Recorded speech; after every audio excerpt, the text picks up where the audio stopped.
Alrighty, looks like we are live and ready for what day is it? Day 8 of Advent of Code. For me right now, it is December 7th of 2019, but it's about to be December 8th in Eastern Time, which is what will trigger Advent of Code Day 8 from start. Blah, blah.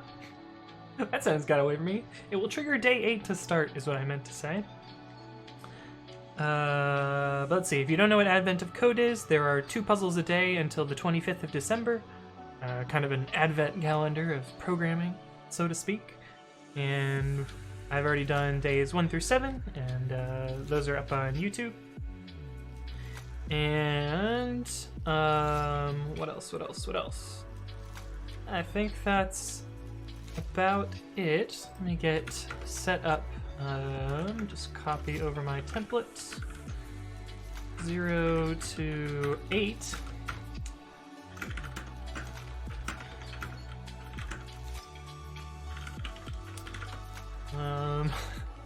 Oh, this is what we were streaming earlier today.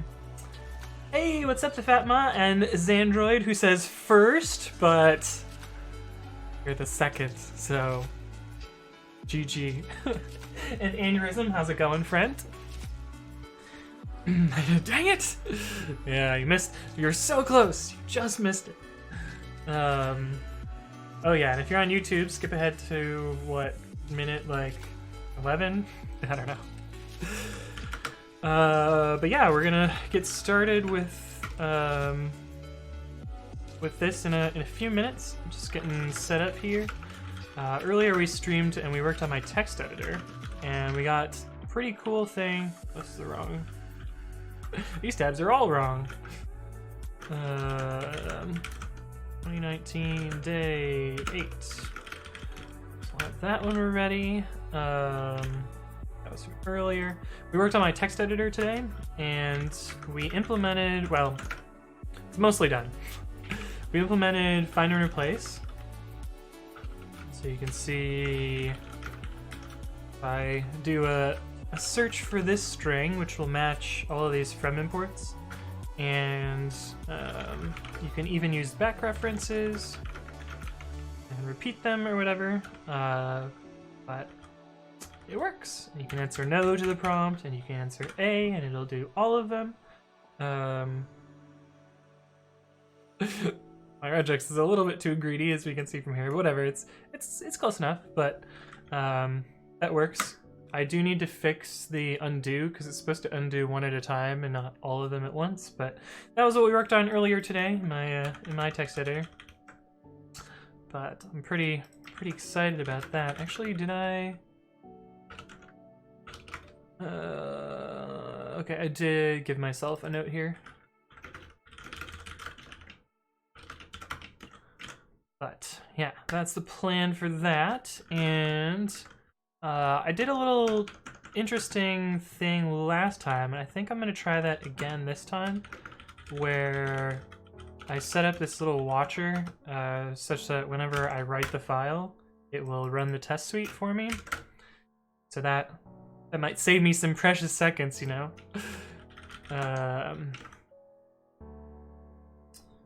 And we'll hopefully be able to press up and enter on this one. We'll see how that goes.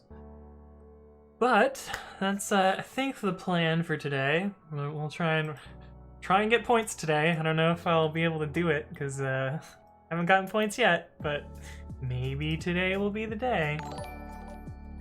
Hey, what's up, Michaela? Hello, hello. That one viewer is you, Michaela. Hi, Nerdo. Eric says, hi, in the Ritz code, good luck. Thank you, friend. Just counting down the seconds here. We're almost there. What is this window that's open? Oh, this was me thumbnailing earlier. And chatbot's going, and this is going. Kale says, oh, can you solve something real quick I saw on Reddit? I wanted to see you try it. Okay, post the link. Oh no. Oh no. Oh no, no, no. Denied from an internship, this was one of the questions for coding. During one of my coding interviews for a software internship, they gave me this question. There's S that consists of digits from 0 to 9, and... Ugh. Ugh. Oops, that's not how that works. Damn you, Chrome. Giving me new Reddit links, what is this? What? Why is Reddit not DNS resolving? Is my internet broken? Can you guys still see me? GitHub's working, so that's something.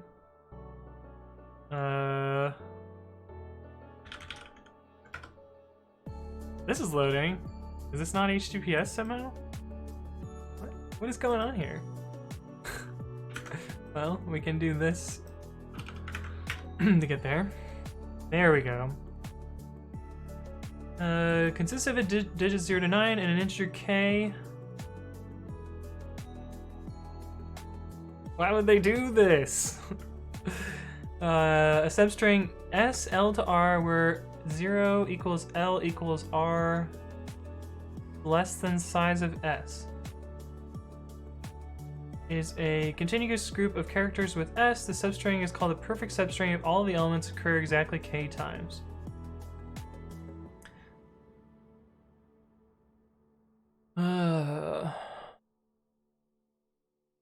So for that S, 6 perfect substrings are those. Calculate the number of perfect substrings in S.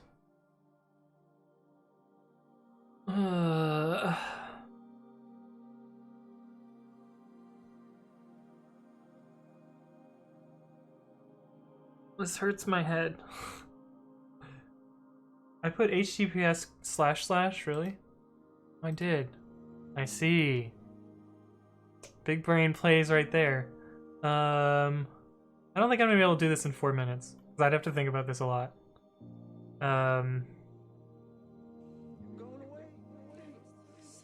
Like the naive solution is to just get all substrings and then check them. But that's what get all substrings is n squared, and then checking them is another n. That would have been n cubed, which is what they got. That's the easy dumb solution.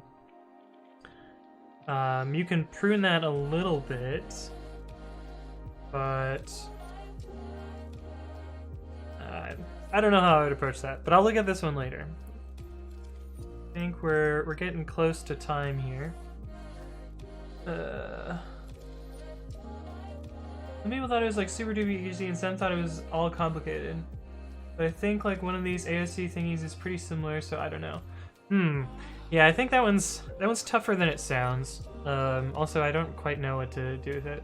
Also, apparently they meant 0 is less than or equal to R, L less than or equal to R. Okay, so just some substrings. This is a sliding window problem. Yes. What a contrived and confusing problem. Yeah, I don't think I would ever see something like that in the real world. Honestly, I don't really use a bunch of algorithms in programming, ever. That's just the way most programming goes.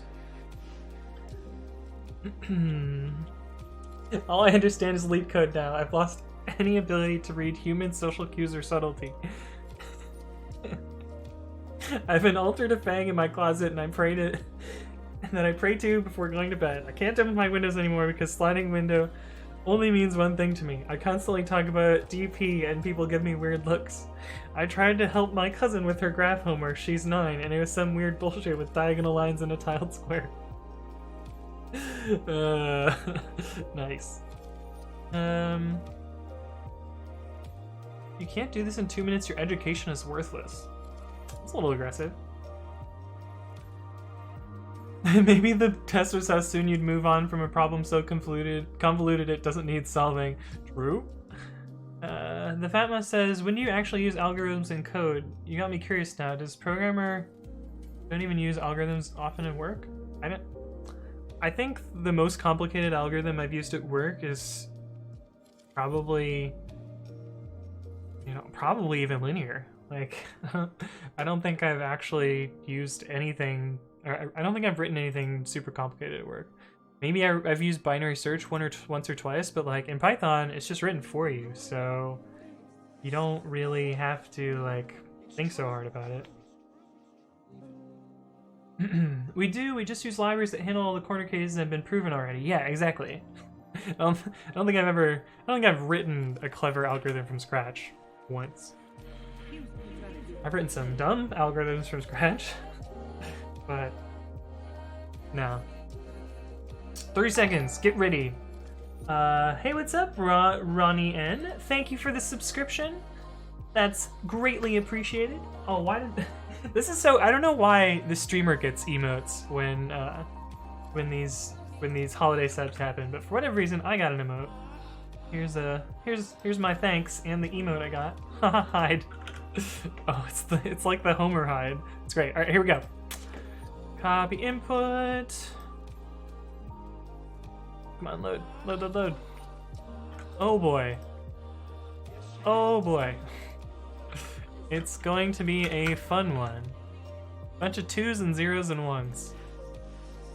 Alright, the Ellis spirits are lifted when they realize you have an opportunity to reboot one of their Mars rovers, and so they are curious if you would spend a brief sojourn on Mars. You land your ship near the rover. You discover that it's already in the process of rebooting. It's just waiting for someone to enter a BIOS password. The elf responsible for the rover takes a picture of the password, which is the puzzle input, and sends you via the network. Unfortunately, images sent via the network aren't encoded with any normal encoding. They're encoded using special space image format. None of the elves seem to remember why this is the case. They send you the instructions on how to decode it. Images are sent as a series of digits that represent the color of a single pixel. The digits fill each row of the image left to right, then move downward to the next row, filling rows top to bottom until every pixel of the image is filled. Each image consists of a series of identically sized layers that are filled in this way. So the first digit corresponds to the top left pixel, the first layer, and the second digit corresponds to the pixel to the right of that on the same layer. And so on until the last digit, which corresponds to the bottom right pixel of the last layer. Okay, so it's basically a line scan. Cool. For example, given an image 3 pixels wide and 2 pixels tall, the image data, this, represents the following image layers. Cool. 25 by 6. Make sure the image isn't corrupted. The elves would like you to find the layer that contains the fewest 0 digits on that layer. What is the number of 1 digits multiplied by the number of 2 digits? Okay. 25 by 6. That width by height, I'm gonna assume? Sure.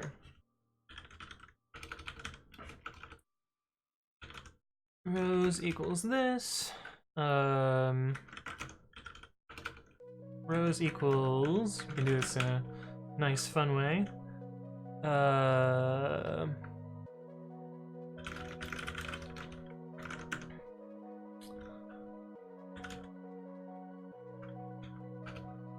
S colon 25 plus... or wait. I times 25, and then 25 plus I times 25, I think. Plus 1? Let's see. So we have a string of size 5. We want...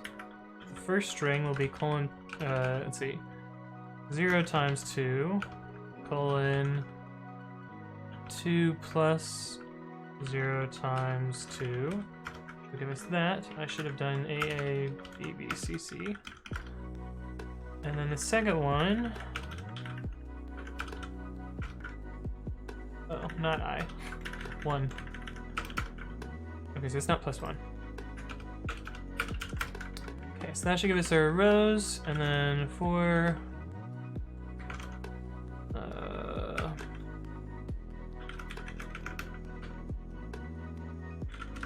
min take a parameter? Key, it does. Rows key equals lambda s dot count 0.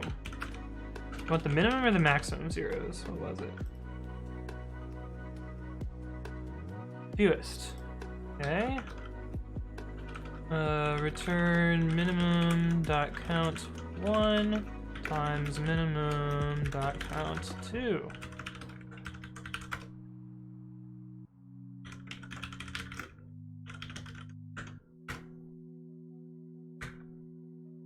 Minimum. I can't spell. That number seems real small.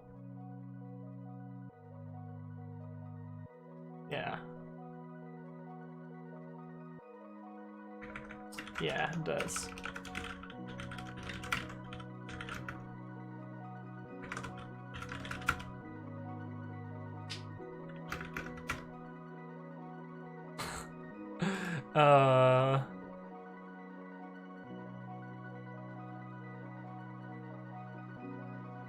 Images are sent as a series of digits that each represent the color of a single pixel.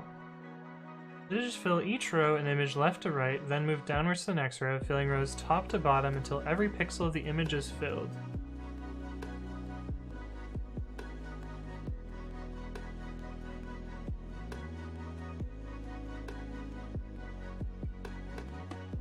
My input is way longer than that, which is weird.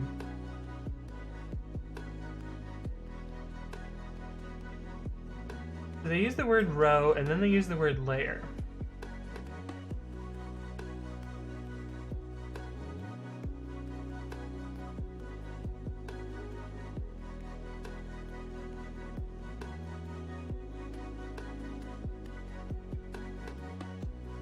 Maybe I'm supposed to do this however many times until I've exhausted the input.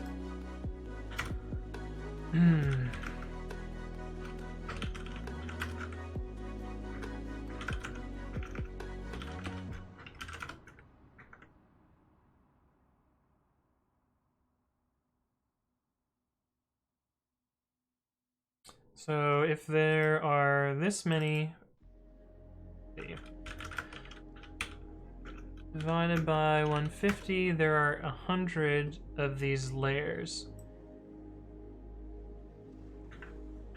So I think I can just do this.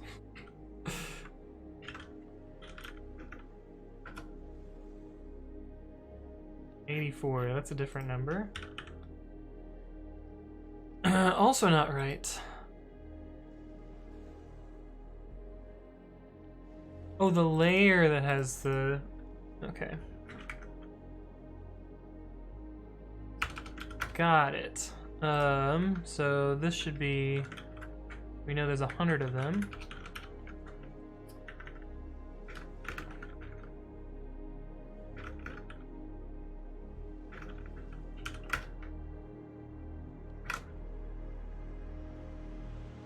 Surely this is the right answer. I have to wait 23 seconds. No! 16, 15, 14, 13, 12, 11, 10, 9, 8, 7, 6, 5, 4, 3, 2, 1.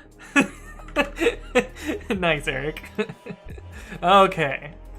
We got that. Okay, this is garbage. We'll fix it up later. Let's do part 2.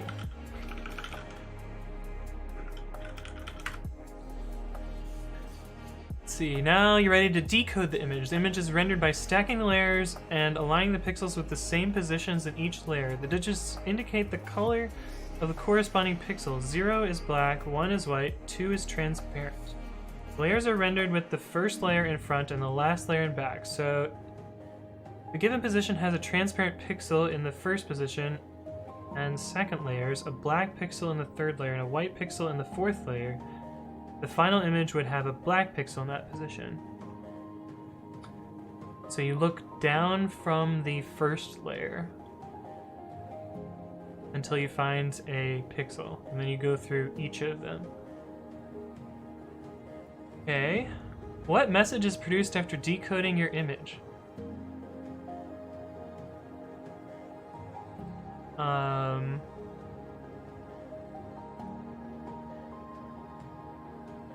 I'm sorry, wait, how's their message? I guess we can just,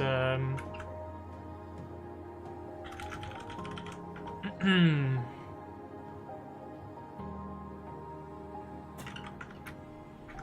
see.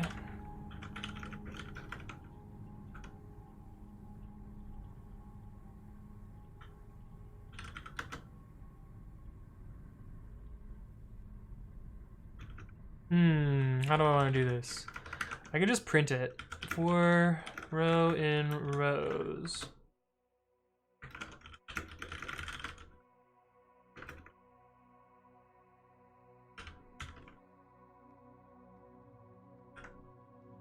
Actually, for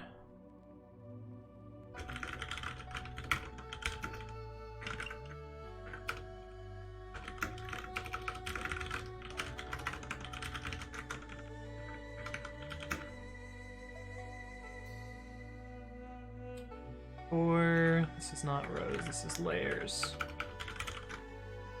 For layer in layers.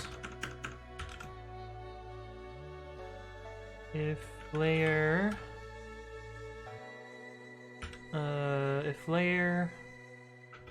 y times 25 plus x does not equal 0, print layer y times 25 plus x and equals this, and then break.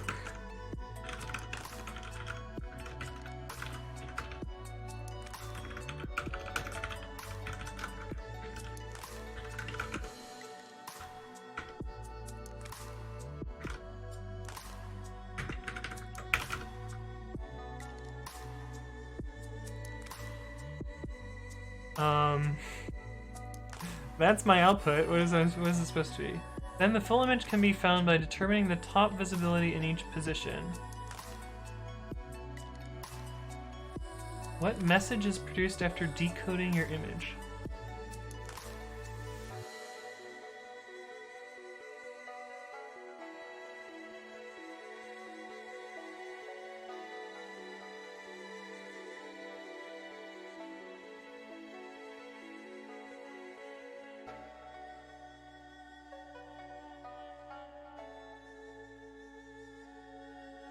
What message is produced? Doesn't look like a message.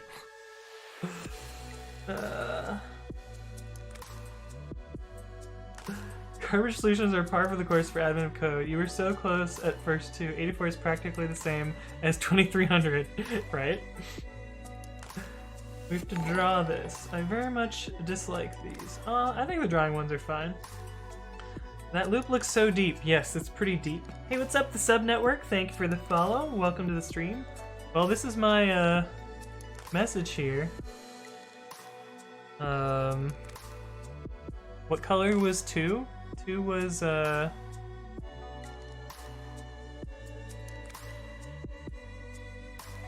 Oh, 2 is transparent, 0 is black, and 1 is white.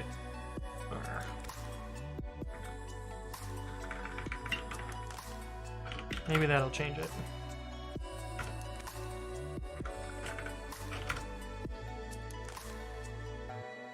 It's hard to see. L-E-S.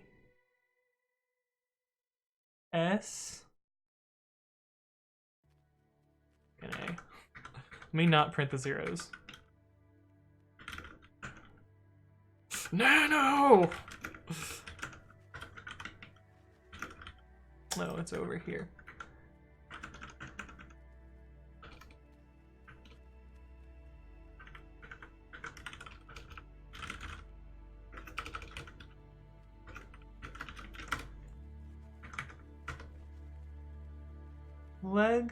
Leg G.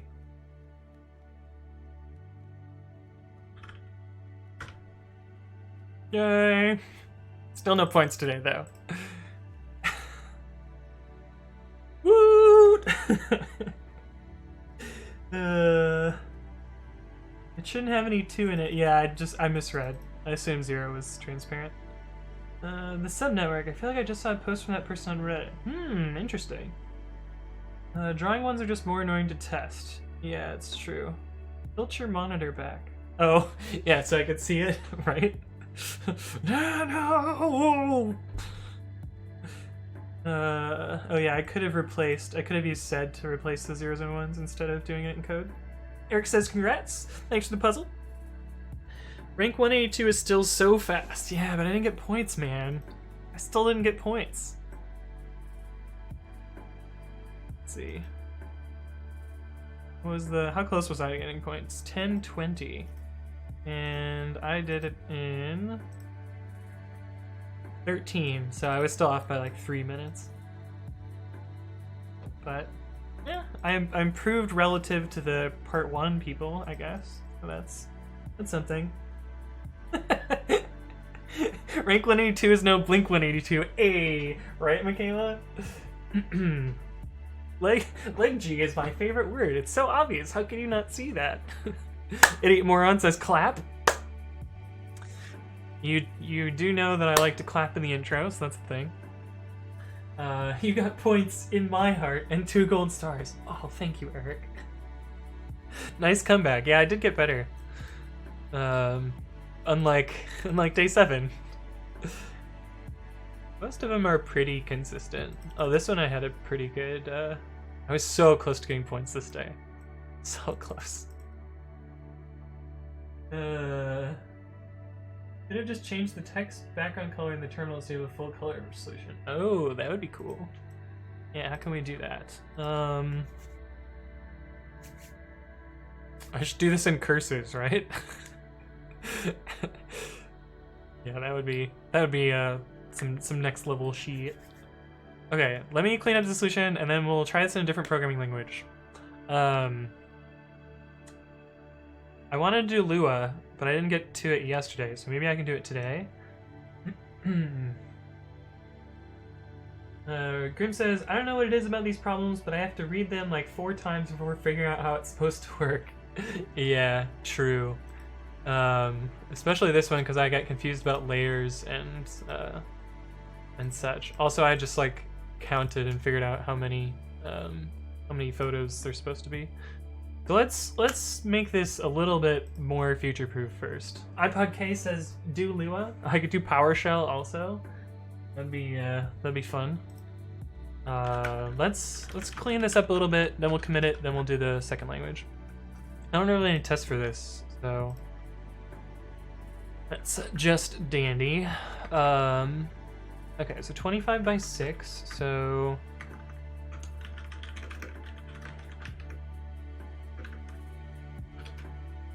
let's see, layer size equals 25 times 6.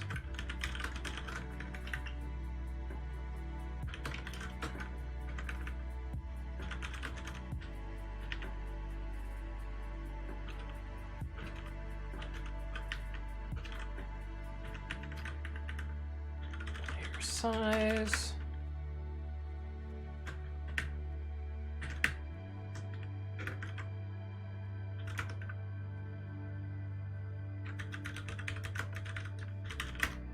In layer, rows is actually layers.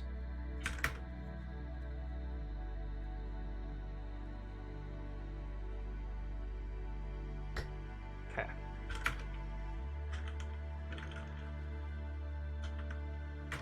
What did I get as my number the first time? That looks different. Oh no, it's the same. 25, 20. Okay. So, that's part 1.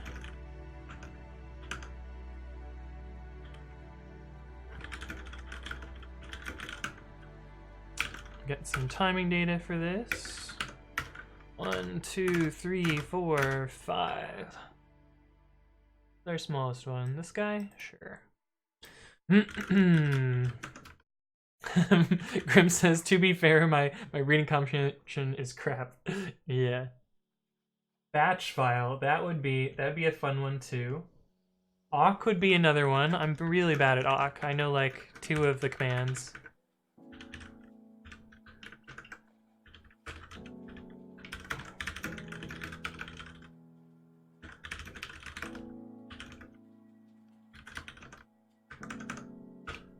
No, don't you add part 2. Day 8, part 1. Oh man. Day 8, part 1.py. What are we mad about here? On line 13, incompatible types in assignment. Expression has type list stir. Variable has type int. Oh. Indeed, I am shadowing that variable.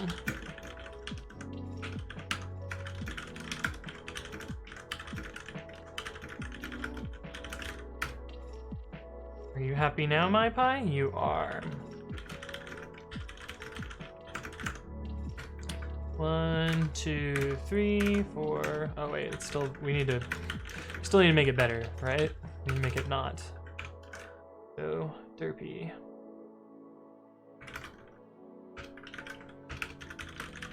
Layer size equals that. S equals s.strip. And layers equals len s integer divide layer size.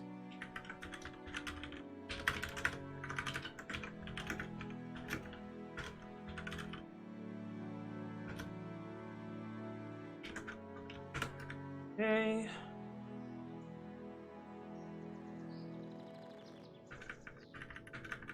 And this ugly for loop is just gonna stay. Hey, what's up, Curemit318? Thank you for the follow and welcome to the stream. It must be hard to read when you're just a skeleton. Yeah, no eyes makes it kind of hard, hence the glasses. I guess glasses are magic. Glasses are magic, Michaela. Don't you doubt that. Glasses are pretty magic. Aneurysm says, I'm pretty terrible with awk as well. I basically only know print $X. Me too. Me too, which is a silly way to do cut. Yeah, it's true. Although it is useful when there's like variable length fields, like in PS. I think my only usage of awk is to parse PS output. Oh, Grim says exactly the same thing. Awk is great when you have variable white space between columns.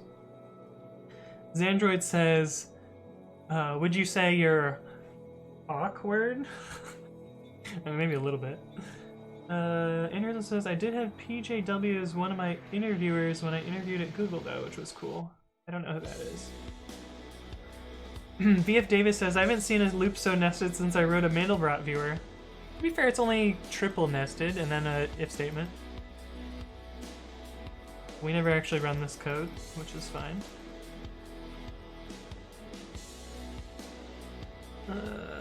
Oh, the W in awk. Oh. TIL. Did not know that one. Okay, so this actually returns none and not an int. This, delete the test so that it doesn't complain, and then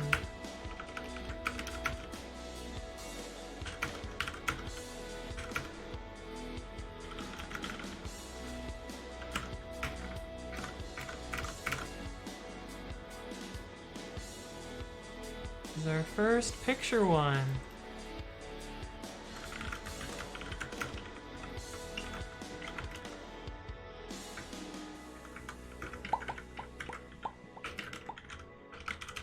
A8. Oh man, I'm gonna get some sleep tonight. It's gonna be good.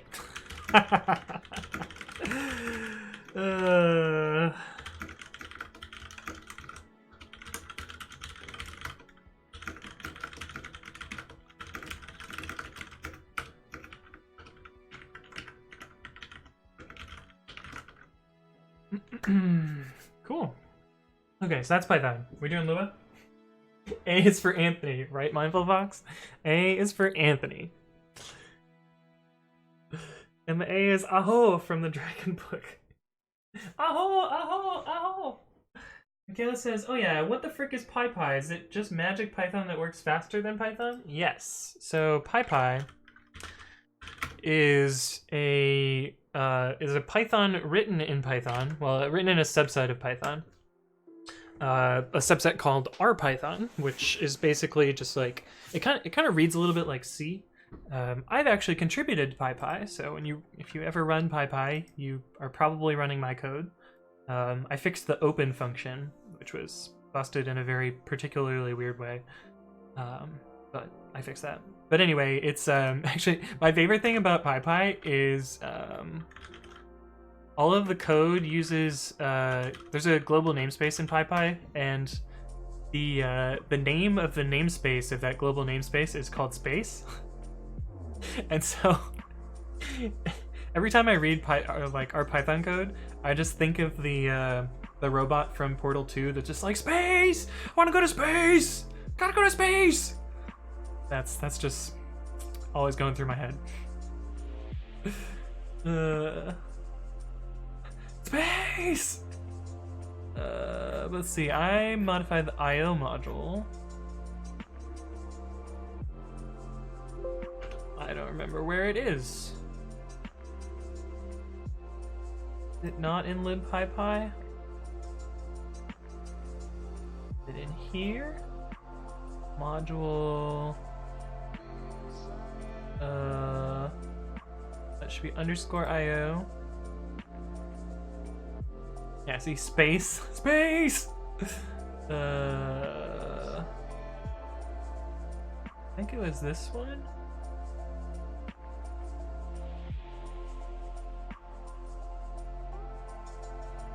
But anyway, yeah, like all of the code you see this space variable everywhere. But our Python reads kind of a lot like C in that it's very, very low level. And this allows it to be optimized pretty heavily. But the PyPy interpreter ends up being a just-in-time compiler, so it takes like pure Python code and will basically optimize it on the fly. Makes it real fast. Pretty cool. But not Mindful Fox, Sarcastic Dante absolutely hates PyPy because he's been burned by some of the bugs in it a few times. Missed opportunity to call a compiler Ouroboros. Yeah, but see, no one can fucking pronounce that. Ouroboros. There was a service at Yelp called Ouroboros, and I have no fucking idea what it did because it had a terrible fucking name. And no one could pronounce it, so no one could talk about this service. Oh, man, sorry, just bringing back some salt there. Was it Lua or PowerShell? I think I'm gonna do Lua. That's the plan. Thrinen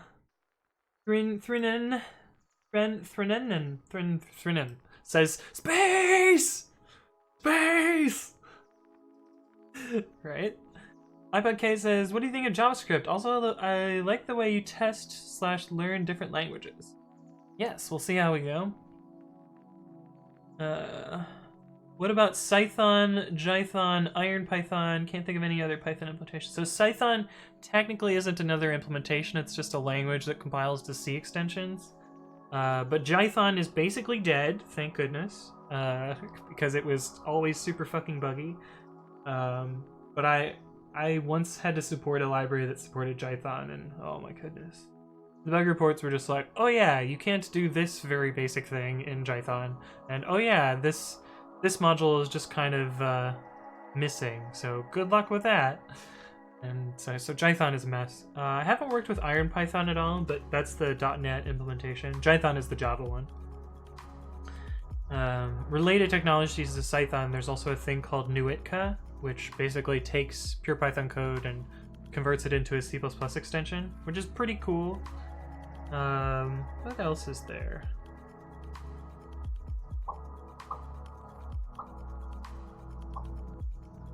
I guess there's MyPyC now, which does compilation based on MyPy type annotations and makes it real fast.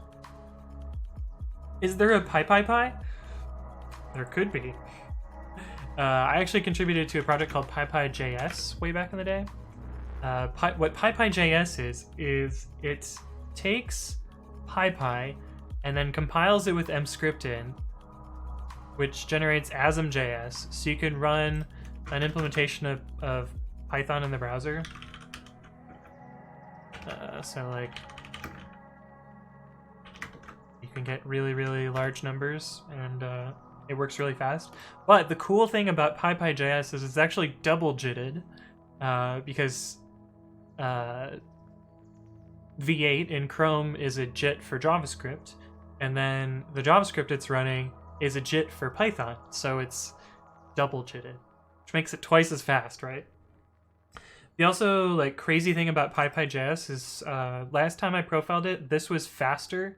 PyPy.js was faster in my browser than it was running CPython directly on my hardware, which is just like pretty fucking crazy.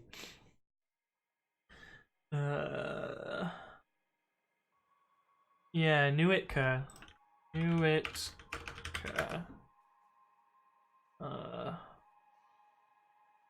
Which is mostly just a blog on the front page, but it's a pretty wild project. It can generally improve performance by like 40% without changing anything. Hey, what's up, Ava Zivop? Thank you for the follow and welcome to the stream. Bolio Polio says, nice, glad you decided to do admin of code and in only common Lisp for the rest of time. I don't know any Lisp, so that's gonna be a problem, other than my sometimes speech impediments. You should implement today an IntCode instead of Lua. I don't know how you would read the input though.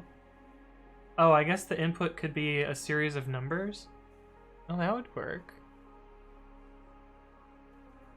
Do I want to write IntCode is the question. Do I want to write IntCode?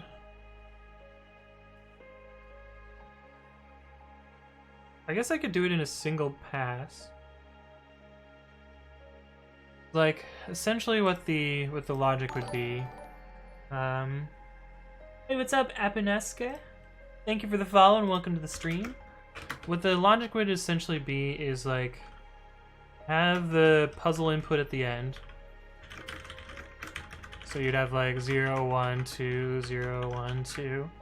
And then you have a loop that's...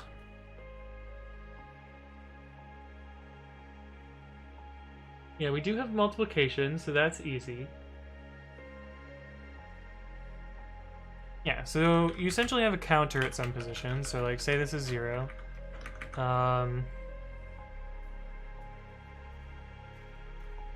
So this will be our counter. And then we have a ones counter. And then a 2's counter.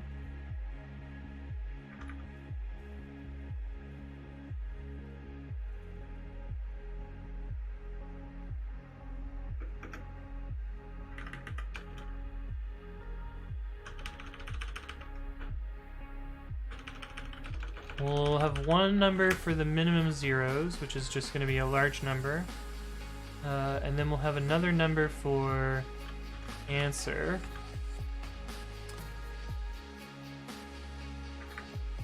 Okay, actually I think doing this in IntCode actually isn't so bad. Do we want to do this one in IntCode? I think I could do it. I think it's actually not so bad. There's no PyPy and PyPI. True. That'd be pretty funny. You not want to write IntCode? What do you guys think about IntCode? I actually don't think it's that hard. IntCode is a made-up language for advent of code. I can even run it using my SQLite interpreter.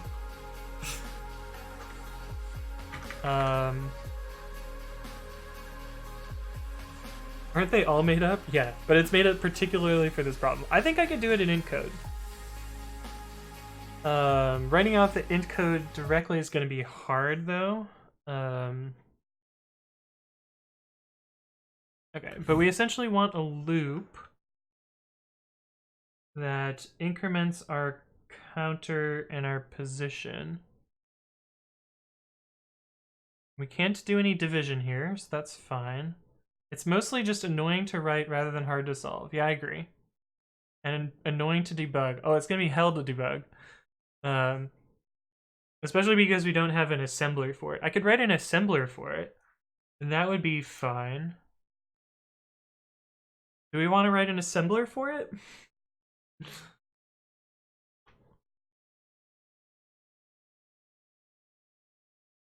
You don't need to debug if you just don't make mistakes. Michaela, true.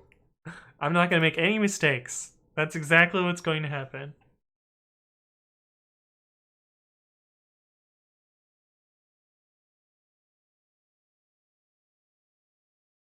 Okay, so what are our opcodes that we have? Let's see.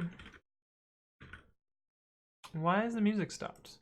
Yes, keep playing my music. Yeah, sure, we'll use Babby. Oh wait, it won't use Babby, because I don't have that at all. Okay, so we have 99, which is halt. Or I guess we have halt. We have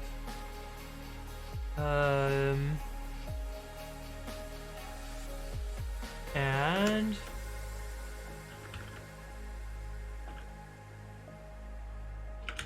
Which does this. We have mults. We have input. We have output. We have jump if true. E1J. We have jump if false. We have less than. We have equals.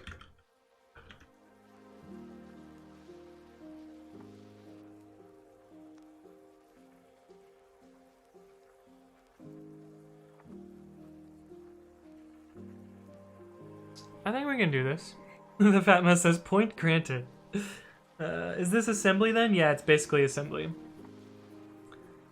More or less. The weird part of it is that it's self-modifying. Are we still doing the advent of code thing? Yes, we are, the Fatma. We are... We're trying to redo day 8 in IntCode. iBotK says, think Anthony's about to leave the planet, to be honest. Yeah, we're gonna have a wild ride here.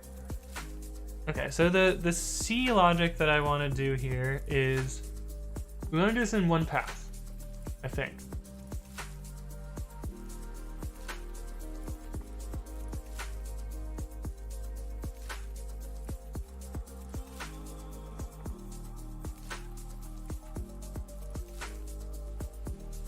So in C, what this would look like is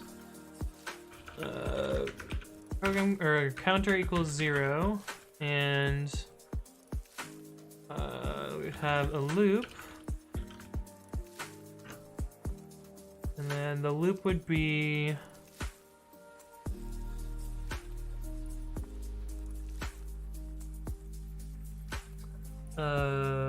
rip sleep, right? Hey, what's up? Beware of pixels. How's it going? The wilding out, yeah. So our loop is if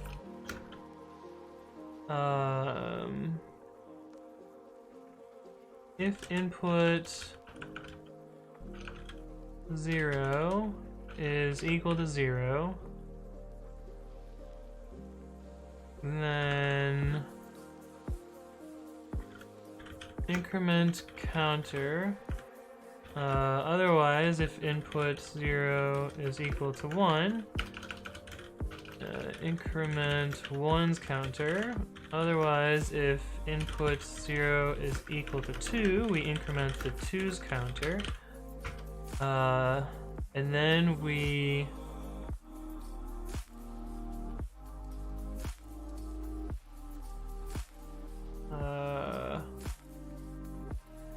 need more variables than this. We need I, and we need Oz.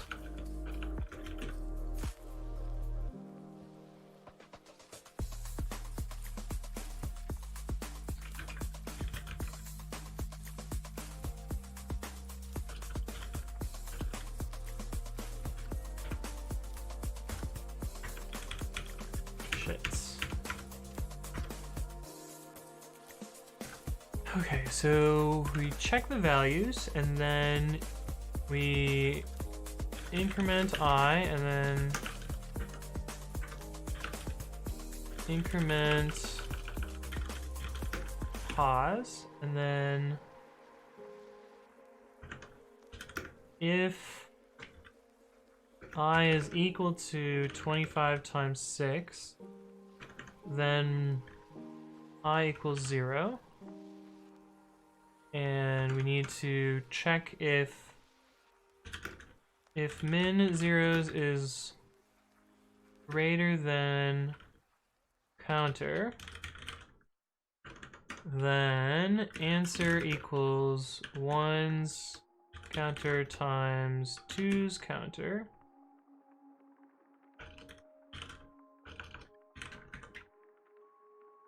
And then we set I equals 0, we set counter to 0, we set 1's counter to 0, we set 2's counter to 0. Aneurysm says, yay, I knew someone would use awk and wasn't disappointed. Nice. Bluer Pixel says, I recently learned that coding streams are a thing and I want to rewind the past 5 years of my life to spend hours watching people code. Yeah, they're pretty fun. I'm enjoying streaming. It's fun. So this is our termination condition for each layer.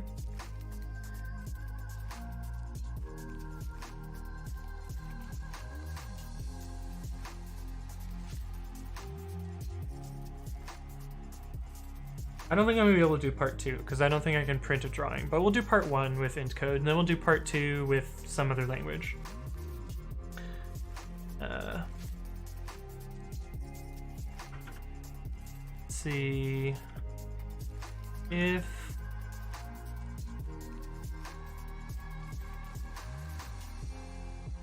pause is equal to 25 times 6 times 100, then output answer. Oh, we need to also set min zeros equal to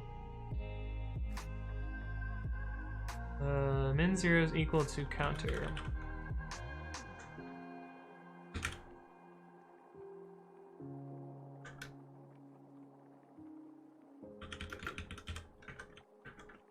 Okay, this is our basic program. You think we can transpose this? I think it'll be pretty simple to transpose this. Maybe. Hey, what's up, Emi? Welcome back. How's it going?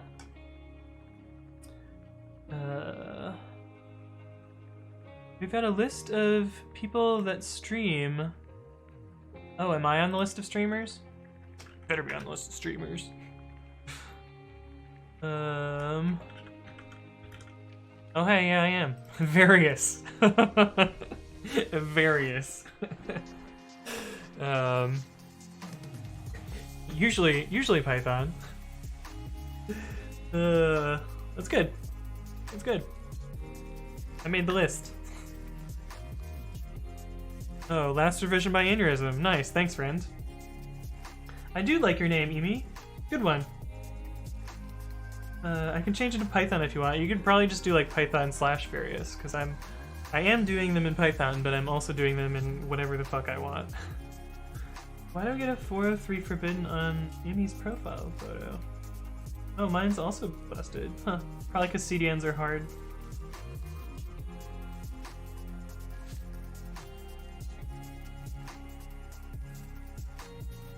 Okay, let's try and make this happen.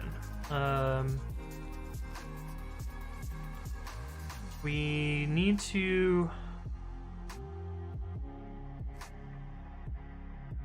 We actually probably need to write a program to write our program.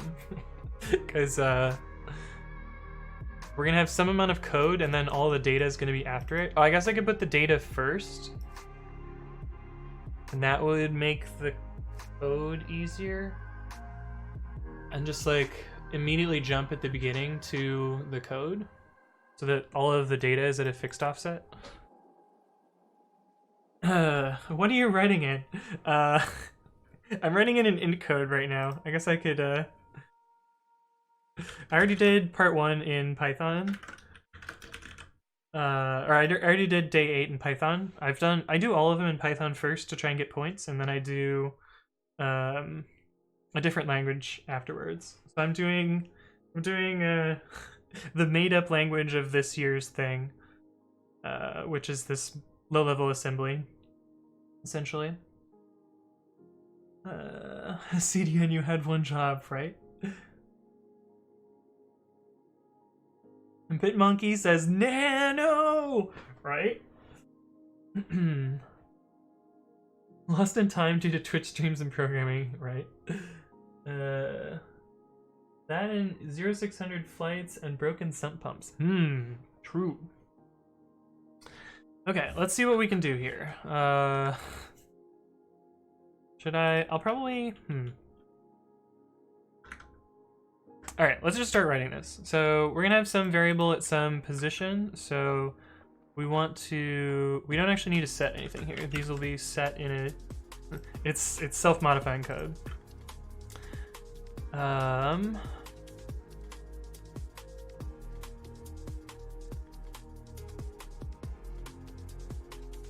Okay, so pause will be not 0, it'll be offset of input, and these are our opcodes.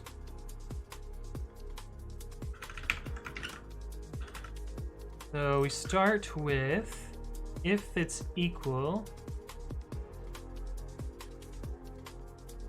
jump if true. If that is equal to 0. Okay, so that one's easy. So we can use the if true. We can use if true and if false for. Oh no, we can't use it for this one. We can use if branch if false though here. Okay, so jump if false. Actually, jump if true is what we want. Jump if true. Dollar pause, and then.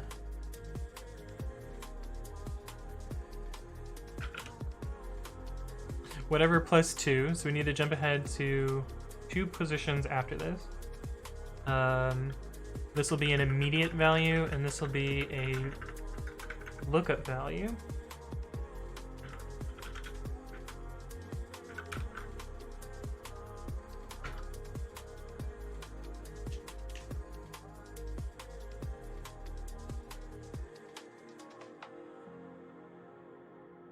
So that's this code here. Then the... Oh, actually we need to jump over an instruction, so 4.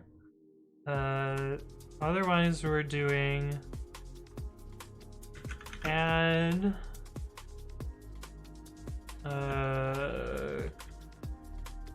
counter 1 and counter. So we're gonna increment counter. And then this one's a little bit more complicated. We need to do an equality check. So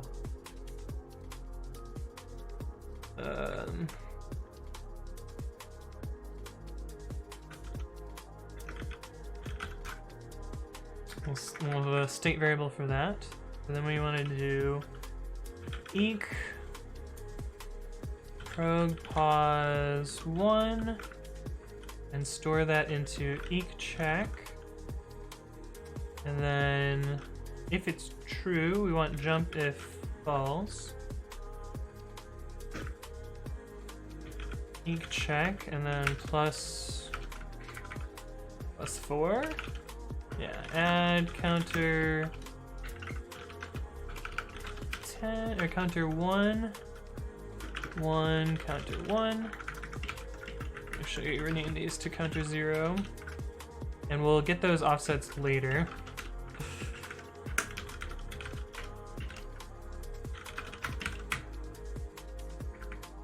And then we do another equality check. Program pause. Actually, we don't need to. We don't need to do an equality check here because this is the same as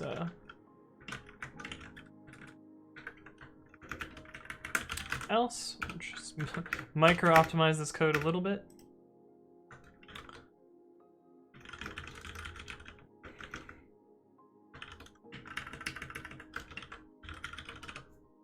Actually isn't going to be that many instructions, I don't think. It'd be fine. It says, I love assembly too. It seems to certainly be the toughest to get into though, but I love seeing stuff about reverse engineering malware and stuff. Interesting. $pause. Reverse engineering seems interesting. Yeah. Oh, do you want to see my reverse engineering project? Also, hey, what's up, Schmedium Hard Boy? Welcome back to the stream. So I did a reverse engineering project when I was in college. Let me see if I can find you the photos of it. I've shown it on stream a couple of times, so we'll show it again. Gotta find it in the Frickberg. How does Facebook work? Albums, there we go. iClicker. So here's me. Basically what we did is there's these there's these like remotes that you answer questions on in class, and they have like 5 buttons on them, and it's like A through E, and like you can answer questions or whatever. But my friend and I realized that they have a processor on the top and they've exposed the programming pins. And so we're like, hey, we'll buy a cheap programming kit and see if we can reprogram it. And it turns out they didn't set the bit to force it to be not rewritable, and so we're like, cool, let's put some fucking code on there. And so we basically flashed the ROM and put our own custom code on there, where if you pressed on and C at the same time, it would vote 255 times for C, which just like caused complete chaos in classrooms. It was amazing. It was hilarious. The other thing that we found was there was a student clicker. Let's see, is there other? Yeah, here's my like really crap soldering job of me attaching jank ass wires to the board. But it worked. The other interesting thing is the teacher clickers are blue and the student clickers are white, and that's literally the only difference. The color of the plastic is all that's different. And so what we figured out is we could grab the like little identifier off the back of the device and then flash that to our device. And guess what? Now you're the teacher! You can control their slides, open polls, all sorts of fun stuff. But yeah, we had to learn the assembly of this, and we had to, the EEPROM had a limited memory size, so we actually had to optimize the code in order to stick our code into it. So we did a lot of like micro optimizations of the code on there, and like spent a lot of time debugging, but it was pretty fun. And then my friend blogged about it and got suspended for 2 semesters because he was not the brightest. Actually, he was a genius, but like his SEO was probably not that great, and or it was too good, I guess. And the dean of students was not a technical person at all and thought you were super hacking, man. You were the leadest hacker, man. So like he thought he was changing people's grades, and so he suspended him. And we couldn't convince him that it was just cool, I guess. Medium says, got to the puzzle late today, but it wasn't too bad today. IntCode seems like a fun choice for the alternate today. I'm going to do it for part 1. I'm not doing it for part 2. There's no way I can do it for part 2. Also, is that your laptop on your bed behind you? I keep thinking it's your knee lifted up high. It's not my knee. My knee's here. But yeah, it's my laptop. I can move it. Let's see. Remember you showing this? Something about social engineering. Yeah, we did that as well. I didn't hear about you putting your own code on it. That's cool. Yeah, the self-code that we wrote was pretty... I mean, it was entirely just to mess with people, but it was pretty hardcore. Wow, man, it'd be interesting if that was hard, but setting the fuse bit is, like, super easy. Yeah, I don't know why they didn't just do that. Anthony working on software, Anthony working on hardware. Nice. Nice emotes there. The Fat Mouse says, ha ha ha, Anthony equals genius. I mean, it was mostly just to, like, mess with people, and it worked really, really well. Sounds just like laziness on the behalf of the assembler. Yeah, they were super lazy, but it was a fun project. I love how you have SMBC on your bookmarks bar. Yeah, look at SMBC every day. Valentin Maziev says, do you have a Mac? No, that's well, I do own a Mac, but it's just a like really shitty Mac Mini to build stuff on. But that's a Samsung laptop. It looks like a Mac, but it's not. Okay, back to this. Okay, so we've implemented this, which 6 lines versus 6 lines. I guess we're doing well here. I'll need to, when I transpose this, that's going to be the hard part, unfortunately. Okay, so we need to increment I, so we do add I1I, and add pause1 pause.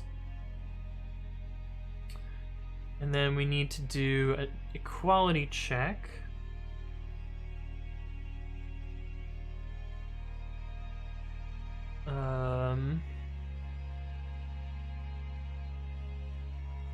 We need to do if, or I guess we need to do eq $I 25 times 6, and then jump if false to, oh, this go-to is in the wrong spot. I'm gonna actually cheat here. We can actually indent this because pause will be only when this is true will this also be true. So we can just jump to jump if true. Oh, we need to store this, right? Eq check. And then jump if false, we can just jump to 0. We can, if eq check is false. So if they're not equal, jump to 0. And then we can do this. Valentin Maziev says, just realized the Nano version, come on man, we're at 4.6. Yeah, but fucking Nano removed a feature that I actually use all the time in version 3, so I'm just never gonna upgrade. I'm hoping that by the time I'm more forced to upgrade, so Ubuntu 2004, I'm hoping that my text editor will be more done by then. But this is my text editor, Babby. It is currently mostly a Nano clone. It works. It's you can backspace, delete, and all sorts of stuff. You can undo and redo. It does all that sort of stuff. You can cut and uncut. You can search, which we implemented a couple streams ago. And search has history, so you can search for other stuff. You can also do replace. And that works. You can say no, you can say yes, you can say all. Undo is a little bit broken there, but I haven't figured that out yet. Or I have figured it out, I just haven't fixed it yet. But yeah, eventually I'll stop using Nano and I will use Babby, the new greatest text editor. Is it on a public repo? Yeah, it's github.com/acetilly/Babby. Which I can put a link in the chat. But yeah, eventually. Oh, I missed some stuff. Dang it. Medium Hard Boy says, a friend and I wrote 1,500 lines of assembly for a project to demonstrate memory management, LRU, MFU, etc. We could choose our own language and someone offered us a tiny trophy we did in assembly. Nice. Do it all for the tiny trophy. You probably could have cheated and like written it in C and then assembled it and then just turned in the assembly. That would have been fun. It made the project take several days instead of a few hours, but man, that tiny trophy was worth it. Man, tiny trophies are good. I like tiny trophies.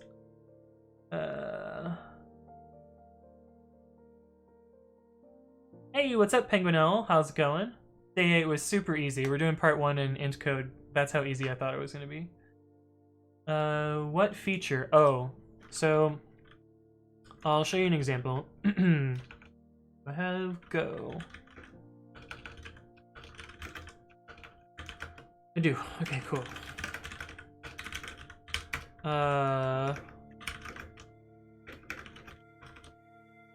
So if you have ugly code and you want to format it, you can just press Control T. Expected package, alright.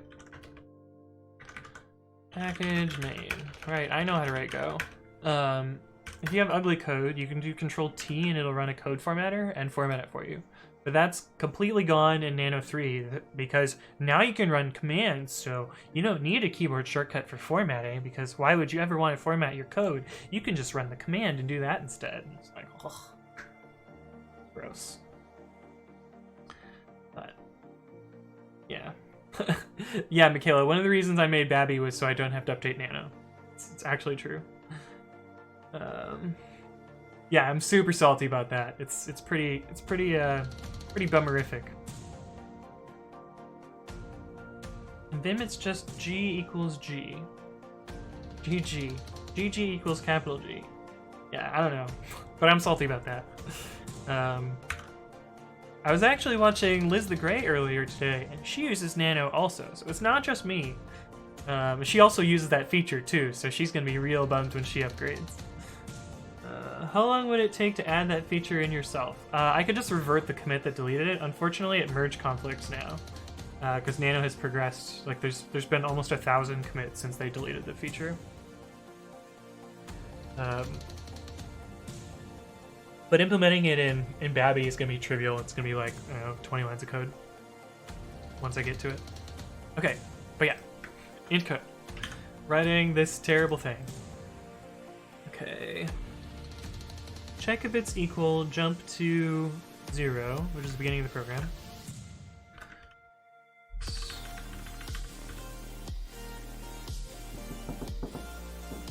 Yeah, I know. I know that. I already know which X case heat it is, Penguinel. It's the obsolescence one. It's the, an update finally breaks a feature I'm unwilling to lose, and then you go into the abyss. I think it's exactly what it is.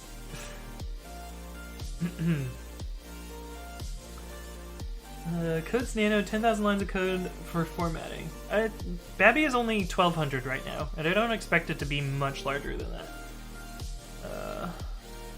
Schmedium says, I used Nano when I started out in software, and then a couple years later switched to Vim, then VS Code came out. Been on it since. Nice. That's pretty standard.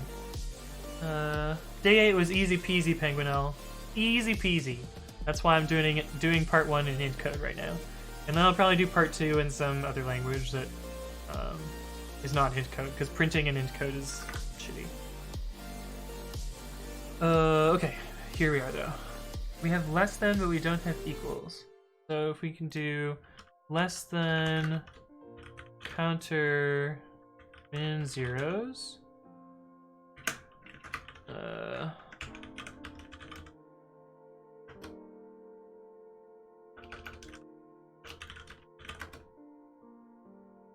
We'll replace this variable eq check with comp check. Okay. And then we want to, if it's true, we want to update this. So we want jump if false.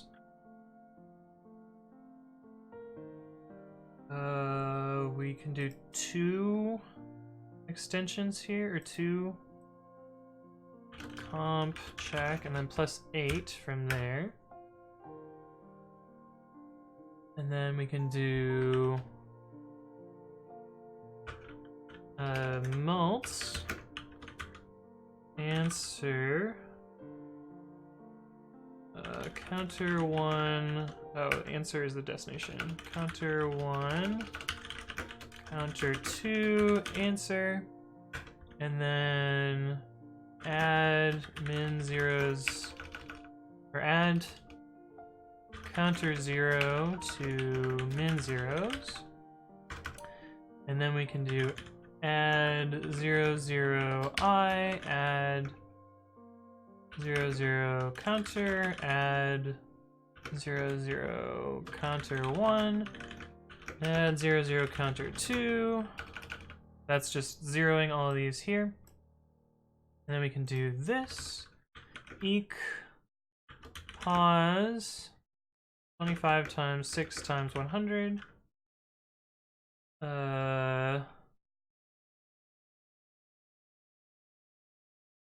Where is my go to?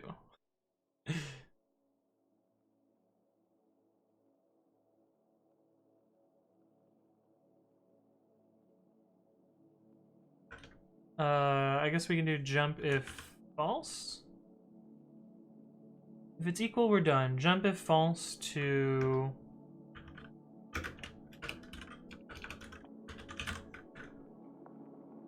Jump if false to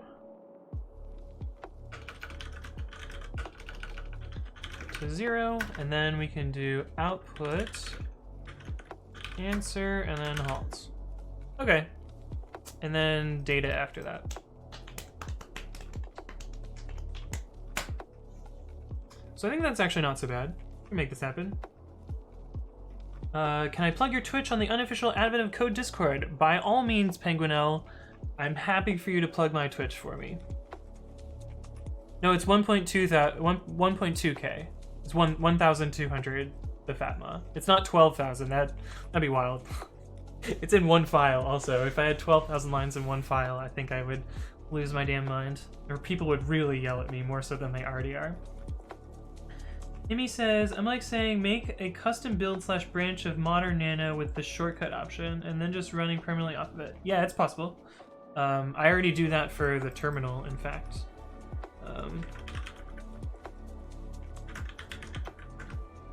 So I have a patch to GNOME terminal which turns on tab tearing because it's turned off for whatever reason upstream. So I apply this patch, and this is the version that I run. So tab tearing is me being able to grab this tab. We'll grab this tab and move it off to another window. And so I can get a separate window out of it. And the reason it's turned off, I'm not going to demo this, but if I drag a tab onto another tab, it crashes like 50% of the time, which is super great. Okay, so let's try and put this into code.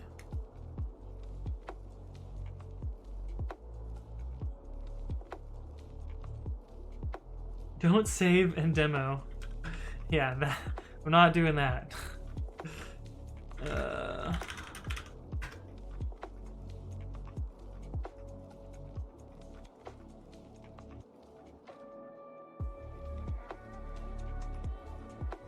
Okay, so jump if true is... We're making our array here. So why don't you do that, lol? Because... I don't know, rebasing a patch over and over and over is a whole fucking pain in the ass. And I don't have to do it yet because the default package of Nano on Bionic is old enough where it doesn't matter. Okay, so this is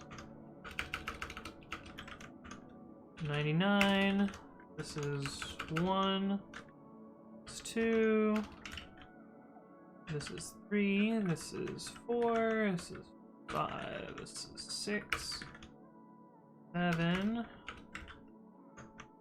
8. Okay, so our first instruction, I guess I can transpose it here.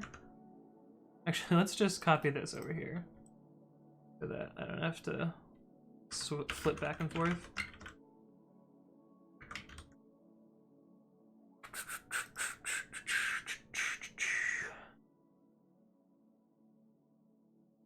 When you have over 1,000 lines of code in your own editor, why stop and do that anyways? Yeah, that's true. And that's how I made your mother, or how I met your mother, how I programmed your mother. True. Alright, jump if true is 6, but we're using memory mode and immediate in the second one. So 0 for the first argument, but constant value for this.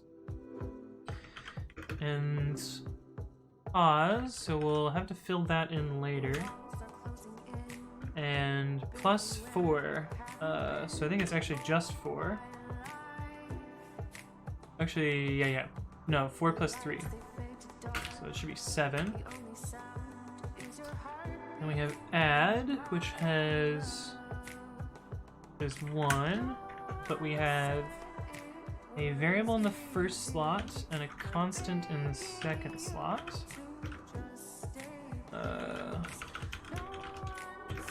Counter 0, 1, counter 0. We'll fill those variables in later.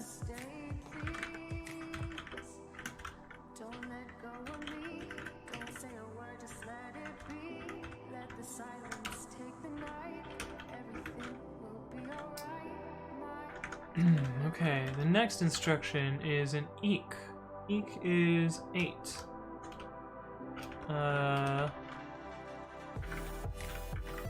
And we have a memory, and we have a constant. This should be pause, and then 1, and then comp check, which is our variable. And then we have jump if false. Jump if false is 6.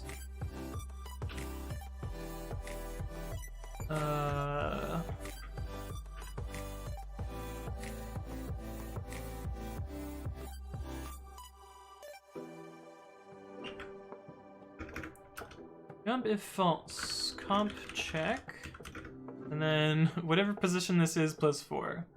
So 3.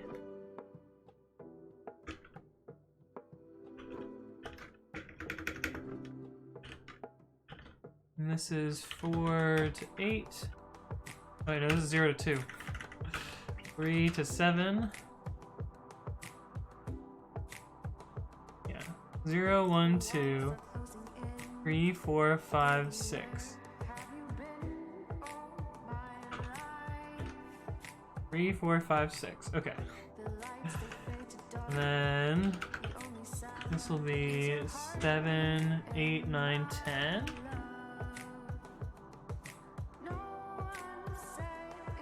And this will be 11, 12, 13. Okay, so 13 plus 4 will be 17. We'll double check that offset later. Having a manual assembling and no labels is pretty rough here. And this is literally the most gaslighting thing ever. He says one number and types a completely different one. What? Oh, you mean when I type an 8 and then turn it into 1,000? Is black the best formatter? I don't use black at all. I don't like it.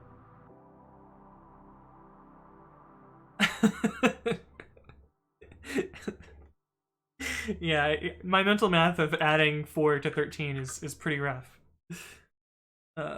Okay, next we have an add, which is 1.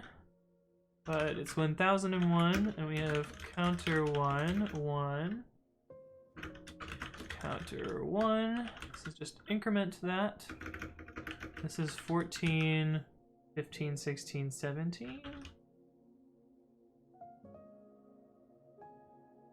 Wait, that's not right.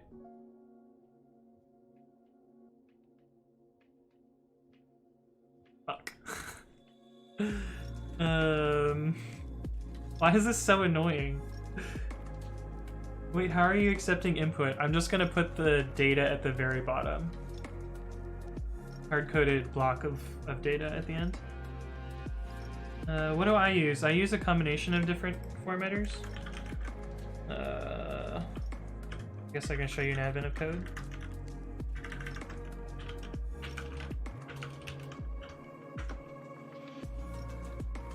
The formatters that I use, well, this doesn't have the full set. I'll show you more full set. The formatters that I use these two to fix whitespace. So this gets rid of trailing whitespace. This fixes the end of the file.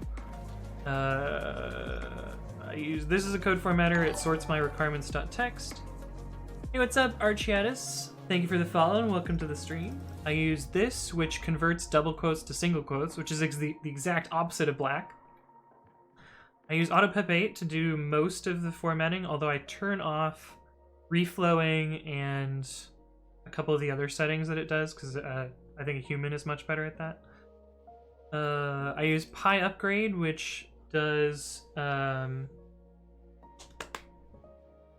which gets rid of old code and converts it to newer syntax. This is an import reorderer that I wrote. I use that as well. And this one is most similar to black in that it adds trailing commas to everything.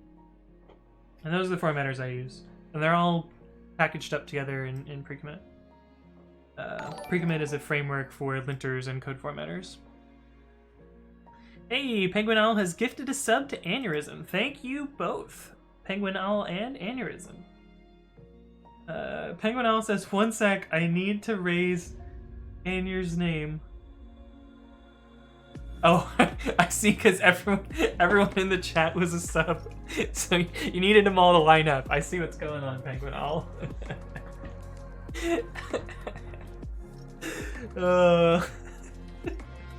Everybody's a sub. But thank you both. Back to this, now that I've lost my damn mind.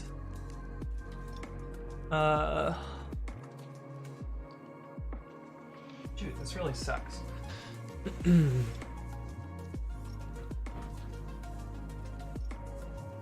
These numbers are really annoying to keep track of. Like, I want labels is what I want. But I don't want to write a full assembler because that's a lot of work. And I think one of these is off by 1. 14, 15, 16, 17. That should be 4 instructions.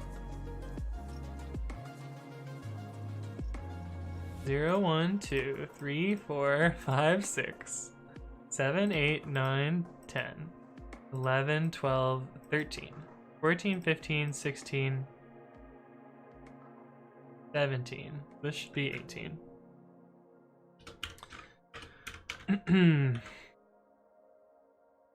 Yeah.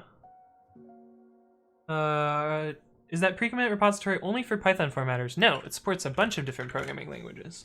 So this is Precommit. This is my baby. This is my absolute favorite thing that I work on probably the most from anything. But the idea behind Precommit is like it sucks to install stuff and like manage a bunch of different environments and like JavaScript and Ruby and Python, or Go, or whatever language you need to work in. So it manages installing all of those for you in user space, so you don't need a sysadmin to get grumpy about you. It doesn't support Crystal yet, but it would be very easy to add Crystal support, Penguin Owl, if you wanted to do so. There's a guide on adding new language support to it. But the basic idea behind it is you have a configuration file, which I showed you one before, and it integrates with Git hooks if you want to use it for that. The original goal was to use it for Git hooks, but it also works as just like a general purpose lint tool as well. But yeah, and then you can run it. It will install the tools for you and then run them on particular files and tell you whether they pass or fail. Yeah, the naming is unfortunate. It really should have been called like linter code formatter runner thing that also knows about Git hooks. But the initial intention was only to support Precommit hooks, and I didn't really realize it would be as popular as it is. And get there. But yeah, it should be named better, but it isn't, unfortunately. But yeah, that's this.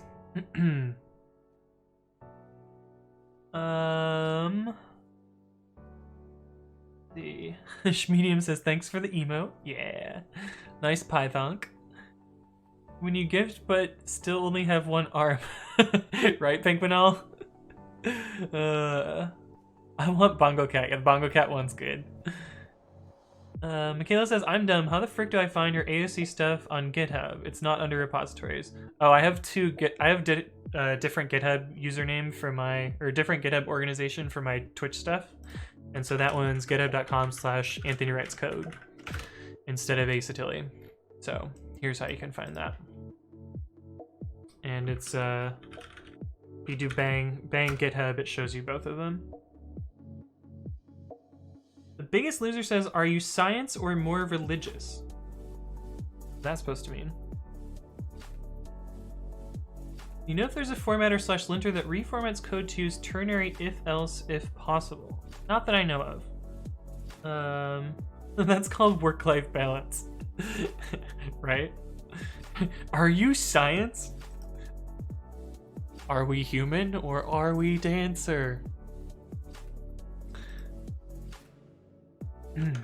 Okay, anyway. Add to counter 2. Counter 2, 1, counter 2. I'm sensing a pattern. It looks like all of these are going to be 1,000. This is 18, 19, 20, 21. Okay. Now we add to I. I, 1, I. And then we add to pause. Pause, 1, pause. Should put these in over here as well. 22, 23, 24, 25. And then 26, 29, 26, 27, 28, 29. Yeah, plus 3 on all those, even though it's 4 opcodes. These are inclusive ranges. Gotta not confuse myself about that. Hey, what's up, Z Delta Z, or Z Delta Z? Thank you for the follow and welcome to the stream.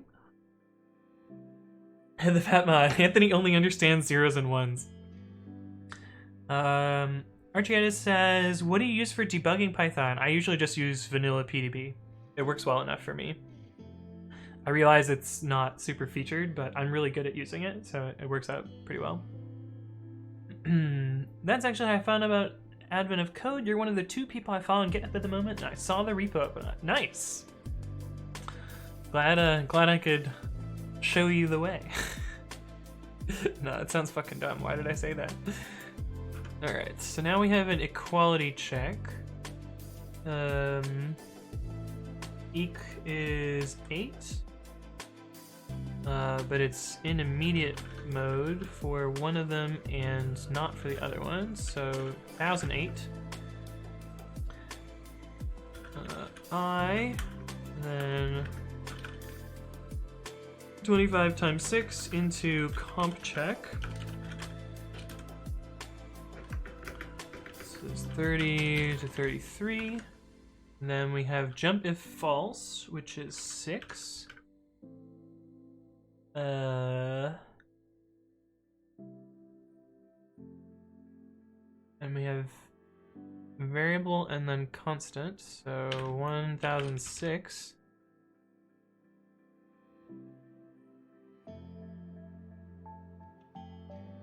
For comp check. This jump if false is easy, it just jumps to 0. This should be 34 to 36, because it's only 3 outcodes. And then we have a less than. Less than is 7, it's our first less than. All variables for this one. Interesting. Okay. So we have 7 counter min 0 and then comp check. Oh, min 0 is actually not going to be a constant. Or not going to be, this one's actually going to be.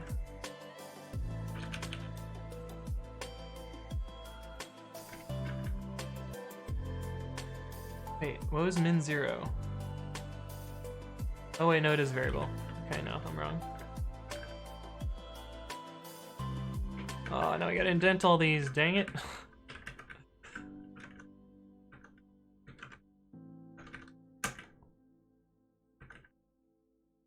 This is kind of painful.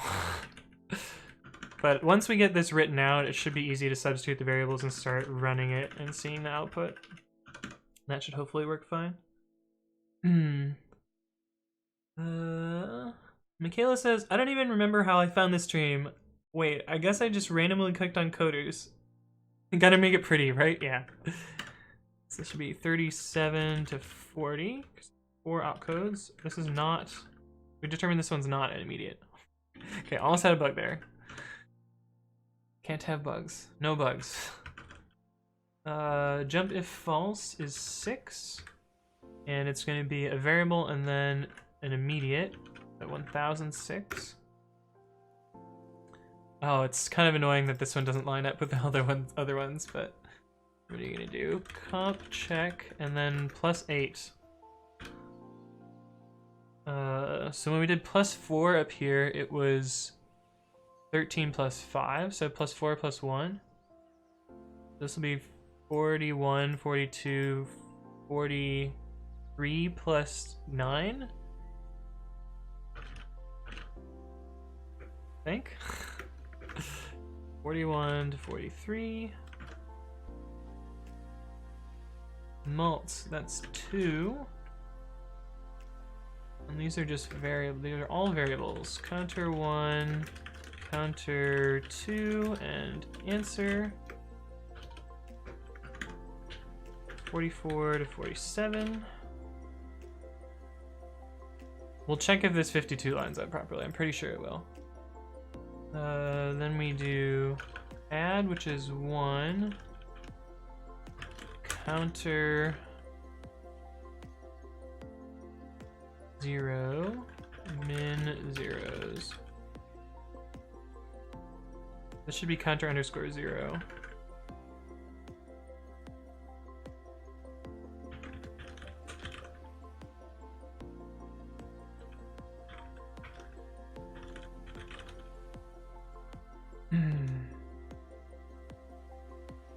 Would Crystal be a tier 1 language?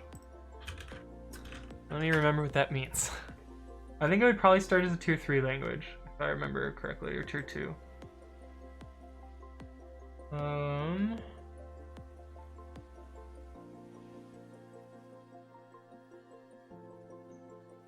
If you can make it install an installer, yeah, it could be tier 1. It's usually easier to start with tier 2. And like implement tier 2 first, and then if it's easy, make it tier 1.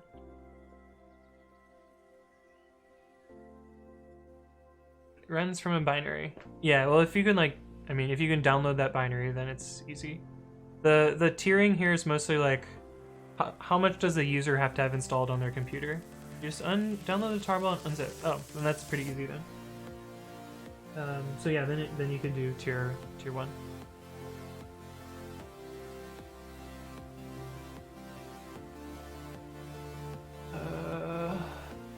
Where were we? This one? Yeah. This is essentially just a store. This is 48, 49, 50, 51. Okay, so this jump was correct. Should have jumped to this next one. Add 0, 0 to I. These are all just zeroing things. So 1101, 0, 0, I. 52 to 55. 0, 0, counter 0. 56 to 59.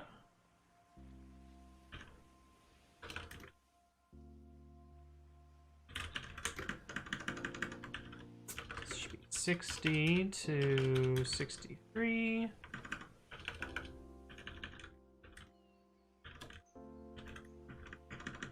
This should be 64 to 67. What was that about tier 1 language? Oh, so Precommit has different tiers that it supports programming languages. So for tier 0, which is like kind of a made up tier, it's where Precommit doesn't require any dependency whatsoever in order to run those types of hooks. So there's currently 2 types of tier 0s, and those are fail, which are basically like if anything matches this, it will always fail it. And pygrep, which is basically if a file matches a regular expression, Precommit will fail it. That's tier 0. Tier 1 is Precommit will install a interpreter or a compiler tool chain or whatever is necessary to build and run that hook. The only current examples of that are Node and Ruby. Python isn't even a first class language in Precommit, which is kind of funny. Second class is Precommit will require the user currently, and like this may get better in the future. Precommit requires the user to globally install the tool, but will globally install the language, but will install the tools isolated. And so currently Python, Go, Rust, Swift, Docker, a couple others are like that. And then third class, Precommit will require pretty much everything to be installed, both the tool and the language. And those are just kind of the fall through type for if you don't want Precommit to manage your stuff at all. Like script and system are the only ones that will ever be there. No, this is from the perspective of pre-commit. So all real programming languages will be either first or second class.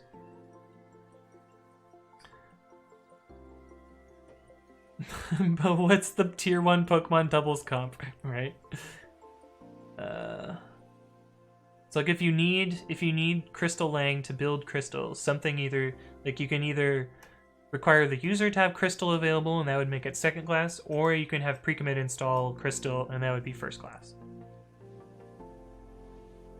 You've been licked, Hayden. What? What? You wanted to get me ranting about Pokemon. I haven't played enough competitive in a long time, so... Alright, so... Eek, so that should be 8. And this is a constant and a value, so this is 1008. Dollar pause. And 25 times 6 times 100 into comp check. That's another 4 ones, so 68 to 68, 69, 70, 71.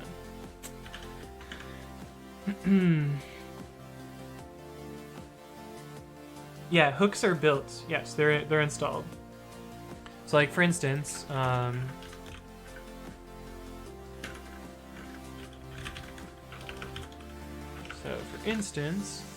if you used PyUpgrade as a hook, Precommit will download this repository and then run pip install dot to install the tool. But it gets installed in its own isolated environment and gets run from that isolated environment. And like if you had a hook written in Go, it would download the repository and then like go build that. Is the binder in the same location for each different project? They get shared into a cache based on the version you install. So if I install version 1.25.2 in 2 repositories on my computer, they'll both be the same one. Yeah, crystal bins are thick. Yeah, Go has the same problem, but yeah, like Precommit is pretty smart about deduping that stuff. Let's see. Jump if false is 6, and 1006. Comp check and 0. Oh, that's actually not too bad. This is 72 to 74. And then output answer. Output is 4. And answer. This is 75 to 76. And then halt.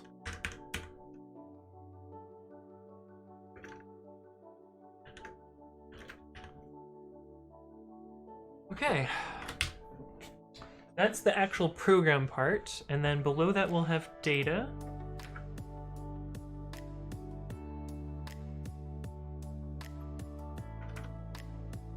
Okay, so the way we have this is comp check equal, well,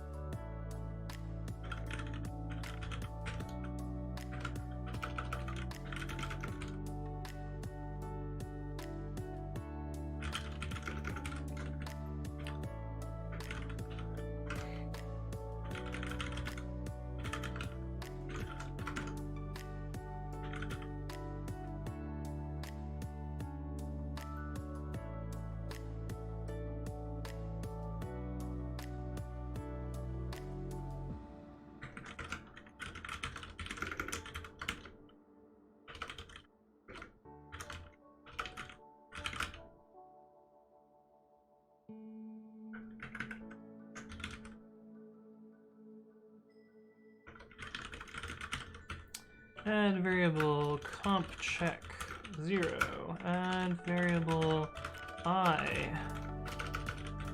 0.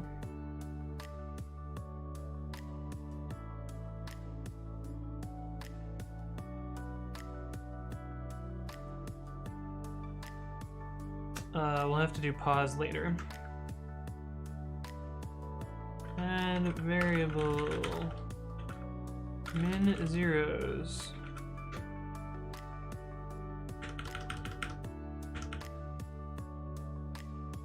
I guess we could just do 25 times 6 plus 1.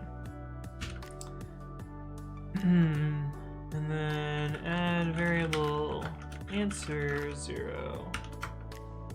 Add variable counter 0. 0. Add variable counter 1. 0. Add variable counter 2. 0. And then pause.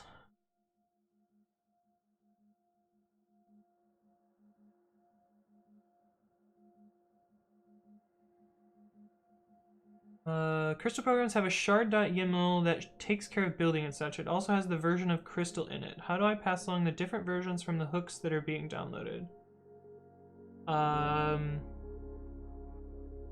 Would you just read the shard.yaml and then download the version of Crystal, or is there another tool that knows how to download the version of Crystal? In the install step here, so let's look at a particular one. Pre-commit,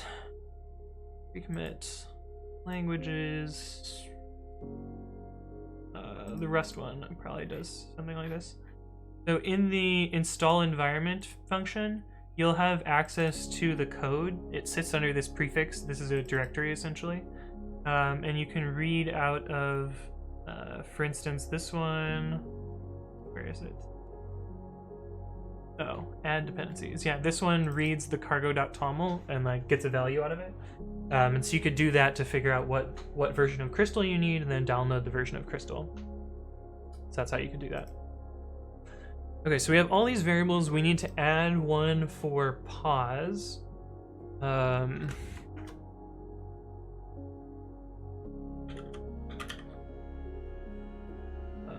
Which is going to be, let's see, the length of the program plus the length of all the variables that we already have plus 1.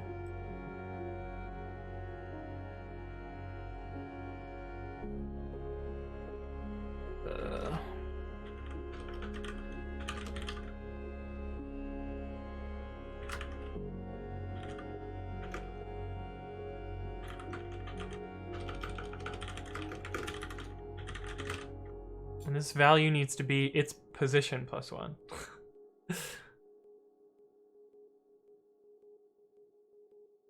Yeah.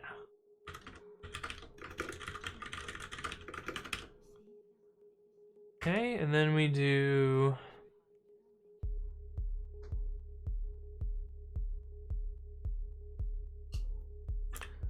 with open input.text.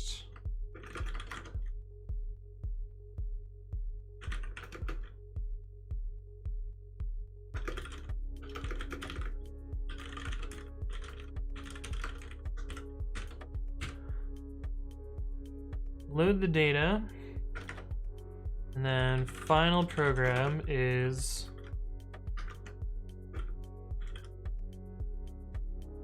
p if is instance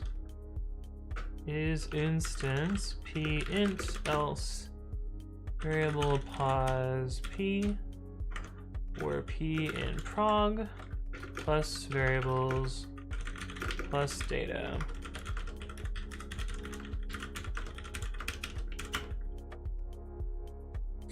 Invalid syntax, Mr. Comma here. Oh, but now it's not ugly. Now it's ugly. New, we must unugly it. Shit. I forgot another comma. Amazing.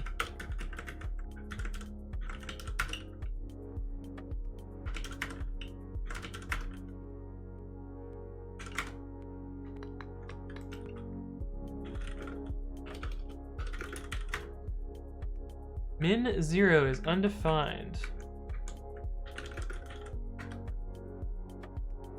Did I forget? Oh.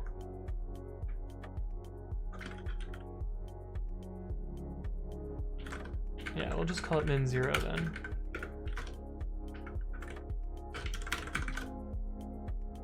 Behavior sequence 0. Oh yeah.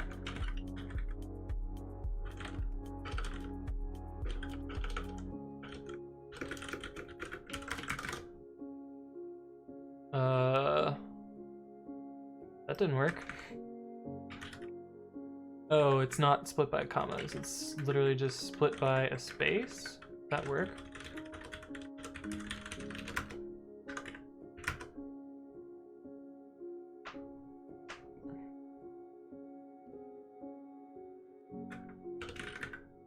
It's just list of this. Okay, this should be our program, in theory. Shall we run it?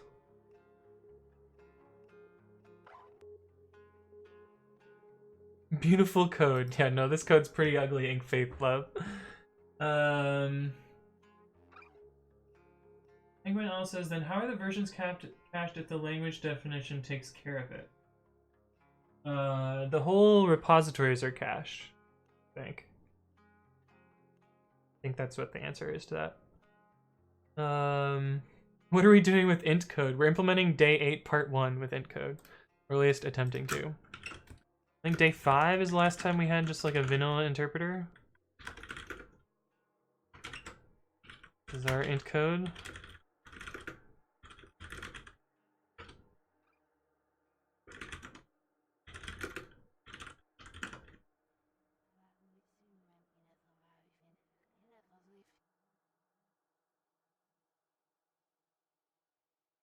I don't think it worked. I think it's looping forever. But we can debug this. It's not undebuggable.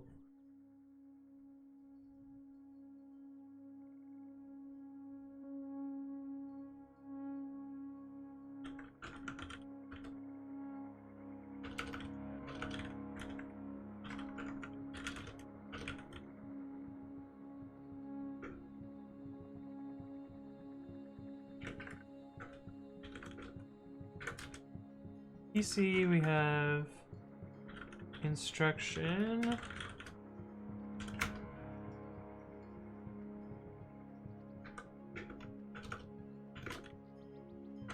See what the first 100 instructions we run are.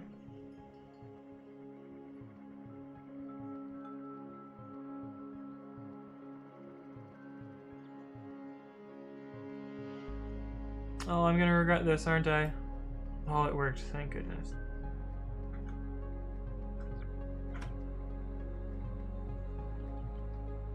Alright, 1006, so...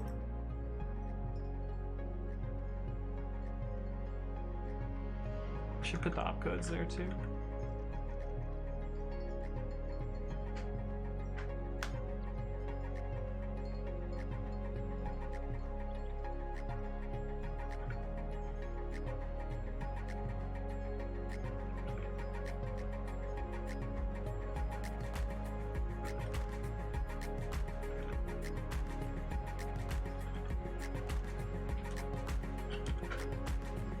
Let's add. We have the same for multiply. We don't care about input, we do care about output. What is function supposed to do here? It just prints? Yeah, cool.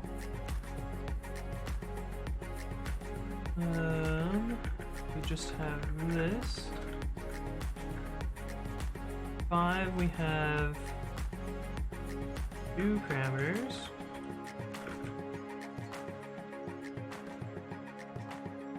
6, we have 2 parameters. For 7, we have 3 parameters.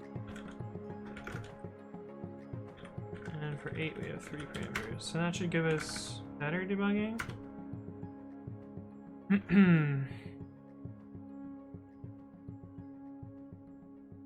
Okay.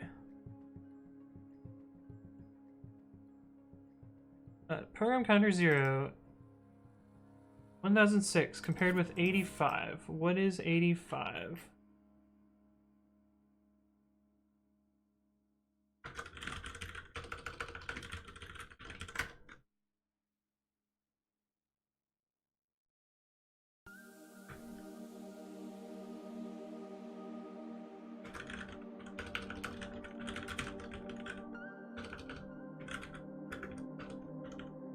I don't want to fuck this up.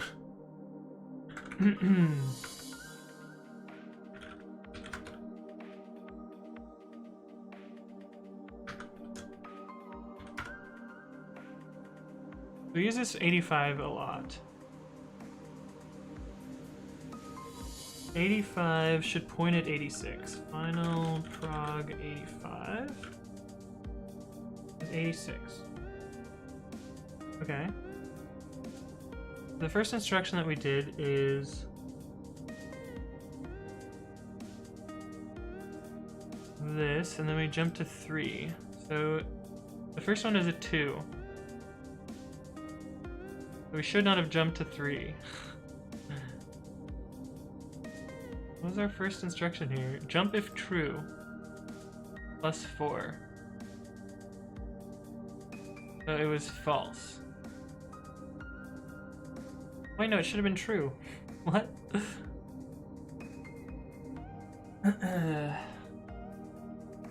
Will my program get rejected if I add 2 lines to the user's bash or C? Yes. Yes, it will. Please no. Oh fuck, debugging this is gonna suck.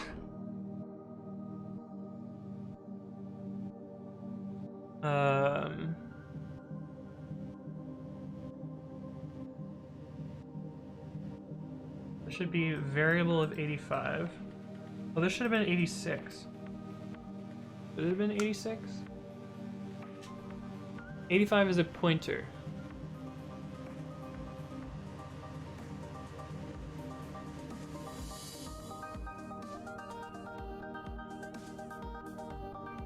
Yeah, we don't want the literal value, we want the value. I think you have JIT and GIF mixed up in the translated program. Up here?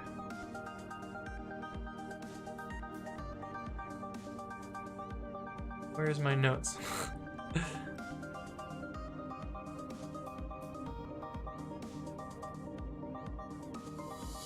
Okay, if input position is equal to 0, so if the program is truthy, we skip this.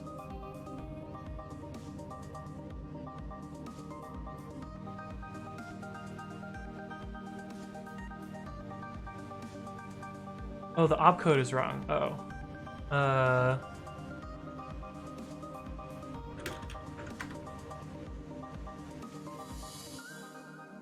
Oh, jump if true is 5. You're right. I have 6 there.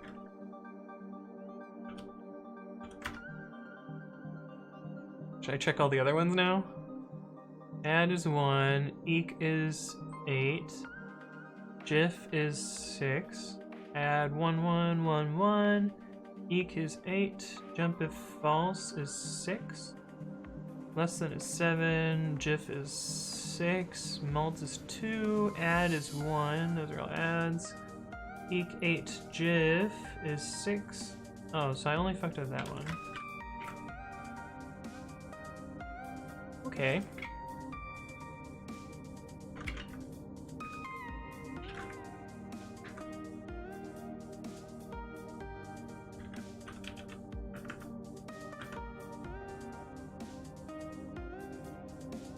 Dang it. I opened up Babby. I meant to do Python. Python.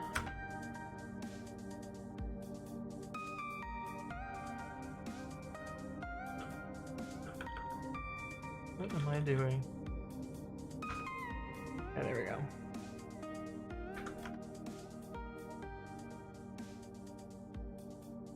So now we have 105, and it jumps to 7, which is good, right?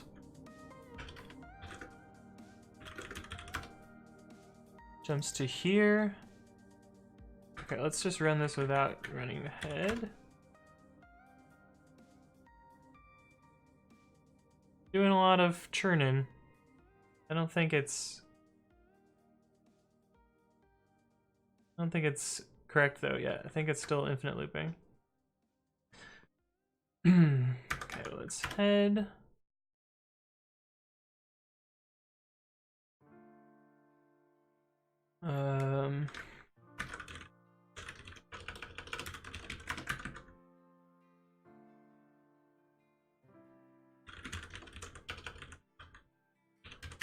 First 100 things. Have you tried turning off, turning back on again? Right, Ink Faith Love? Can I install bins into the home directory? No, you should install it to a prefix directory. So you'll get a environment directory inside the repository, and you should install stuff into there. Also, arbitrary Python is slow Python. Hey, what's up, Yoav? Good morning to you. Morning, right? Yeah. Right? Yeah. Pouring hot tea on your face says, what do you think about PyPy? I think it's amazing. It's black magic forkery. I really like it. I know Sarcastic Dante does not. The first one should be a 2. So we should... I wish I could have like 3 things open at once. I guess we can put this up here. And do this. We can have 3 things open at once. I kind of want 4 things open now. Because I kind of want my annotated code also. This one. Is this helpful? No, I don't think so. There's another copy of this code too. There's the assembly translation. Oh yeah, that was in, what file was that in? New buffer.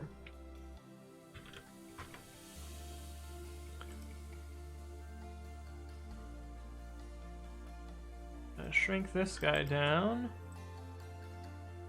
We're playing some dangerous games with tearing tabs here because I know it's just gonna crash one of these times. Day 8 prog. Okay, so we should not jump if true. We should continue to the add. Okay, look here. Hey, what's up, Anagon Live? Did we get the raid notification? We got the raid notification! It works! I fixed it! Thank you for the raid. How's it going, friend? Hey, what's up, Emmy Flake? 8:50 a.m. Nice. Space! True. I forgot to add the last row of the result. My solution looks weird. It took me a while to figure it out. Nice. Regarding day 8. Dope. PyPy just saved my company's AWS bill. I'm trying to get Lyft to switch to PyPy. It's unfortunately there's some like senior people that are really hard to convince. But I want to be like, yo, look, I literally do this all day. Like, please just let me. Maybe print the data at the counter locations so we can see if they actually increase. Yeah, we could do that. We know the variable positions, so we can print those. Penguin raid. Oh, is that what did it show penguin? Oh. Did I fix the zombie somehow accidentally? I just ticked a checkbox that made it actually show up for raids now. So that's working a little bit better. Okay, so we jumped. We should not have jumped. We should have ran. Oh, why did we jump? Why did we jump here? We should not have jumped.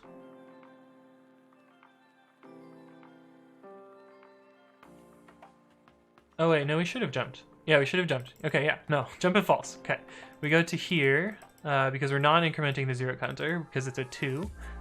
We should have checked if 8 is equality. We should have checked if it's equal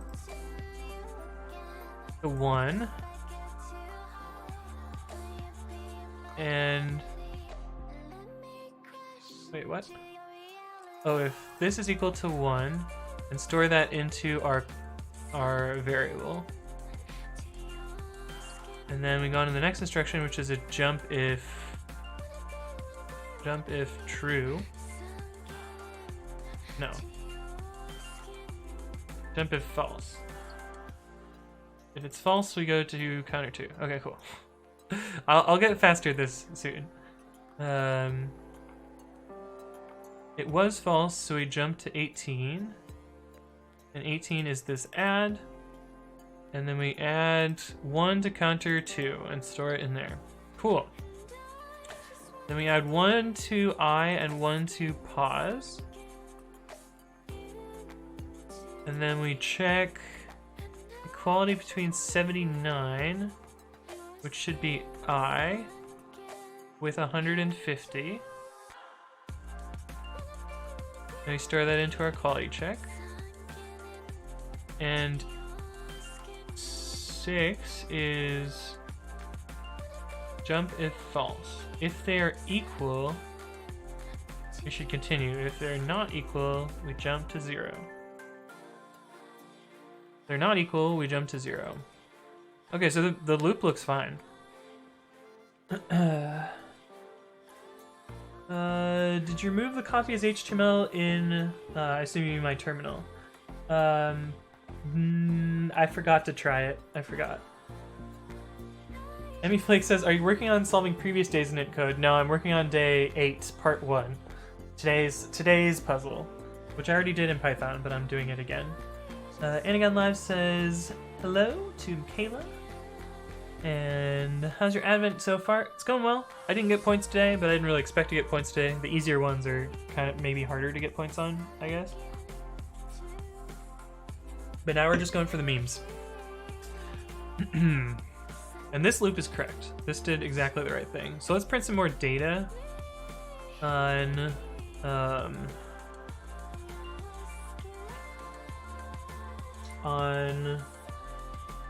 what? Probably all of these assignments. We can just print some data. Where is my... I can get rid of this.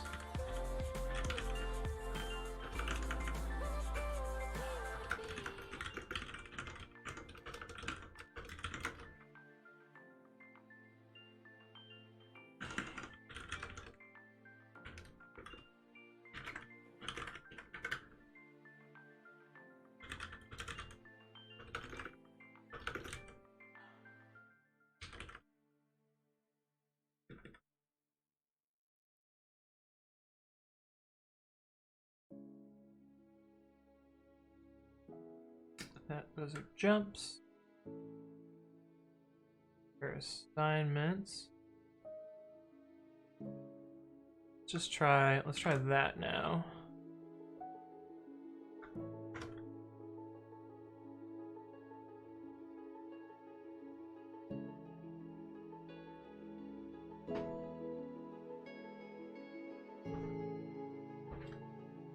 Okay, we can add 1. We're doing good there. Jump to 0. What is the second number here? 20.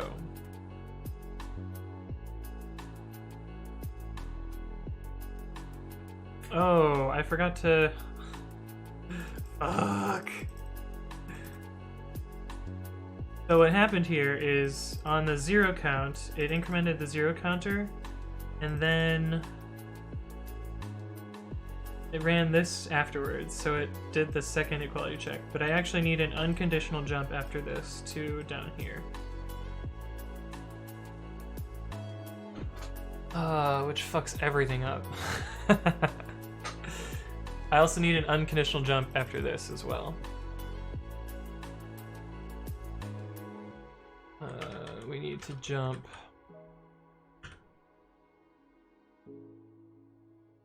Shit, 0, 0. Actually, jump if true. We need some variable that's always 0. If true, jump to plus. Actually, let's do it from the bottom up. That's gonna help. So jump if true, true to +4. And then up here we need jump if true to, let's see, 1, 2, 3, 4, 5, 6, 7, 8, 9, 10, 11, 12, 13, 14, 15, 16, 17, 18. Plus 18. Okay, so we need to add those two instructions. Where else do we need to... else do we need to add that? That's gonna fuck up all these numbers. Dang it!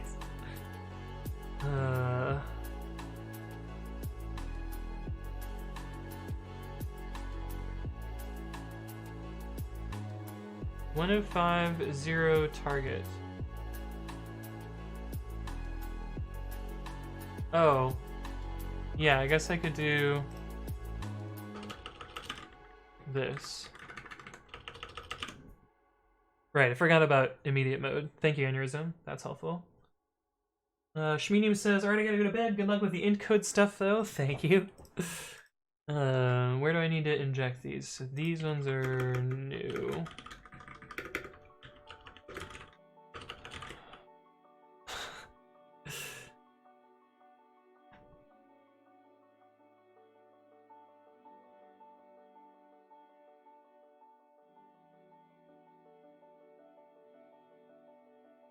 I wonder if I can adjust these to be like strings and then have my program do them.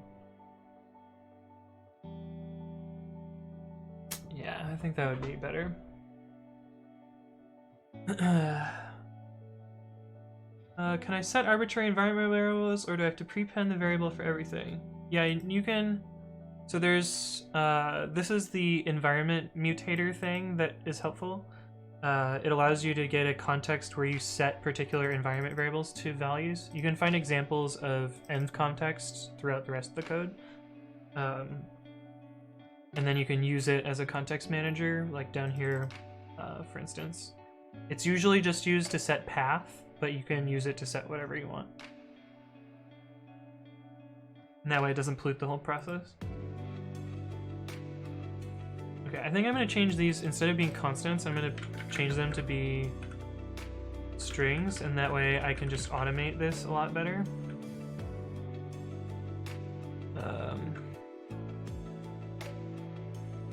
And then I don't need to keep track of the positions here at all. So one was +8. Then we need to add new ones in here. After this add, we need to jump if true. Fuck, what is jump if true?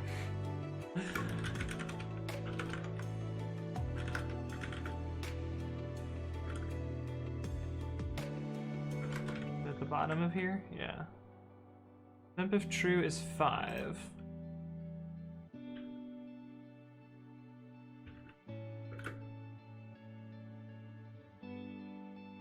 Need to jump +18. Okay. And then after this, we need to jump if true to +4. Can I use it to set the installer for the crystal installer? Yes, you can pass environment variables to this function, command output B or command output. This is not an example though.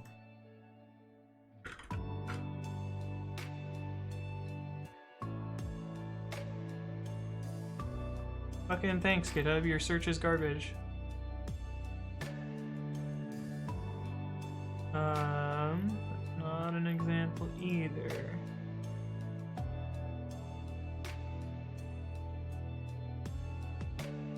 This is now the tests. I just use git grab.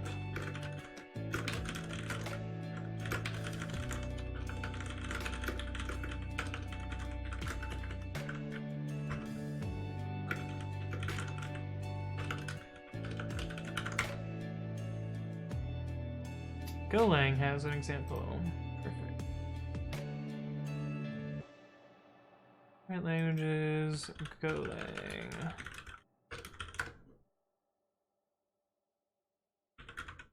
Yeah, so this allows you, in this case, it copies the environment and sets a particular go path and unsets go bin and then calls go get // with that environment. So you would do a similar thing for setting an environment variable.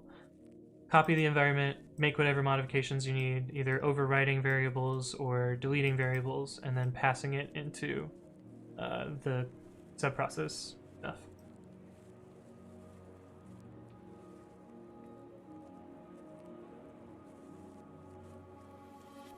I should check the rest of the code and see if there's any other branching that I fucked up.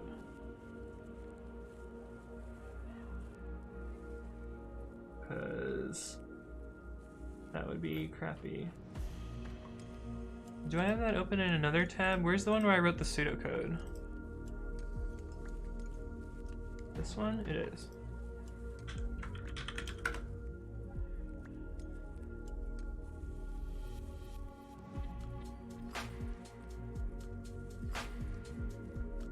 Is that what I did here? Yeah, this is the less than check. And this is the jump back to 0. Okay, I think that might fix it now, maybe? Or at least make it better. Where do we cache built hooks? They will end up inside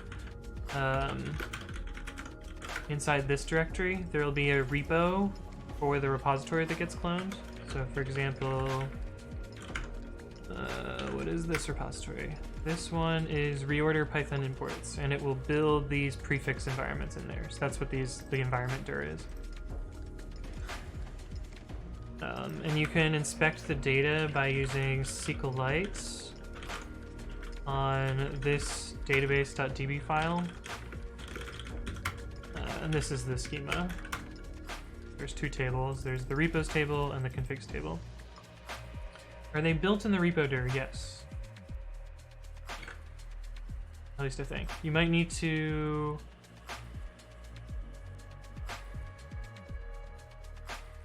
actually, I think you might need to pass... You might pass CWD to force it to be in there. I don't think it automatically changes into there. I think it's only on... only if you need to, you'll pass this variable. But you're given access to the path based on prefix.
Okay, cool. That still worked out properly.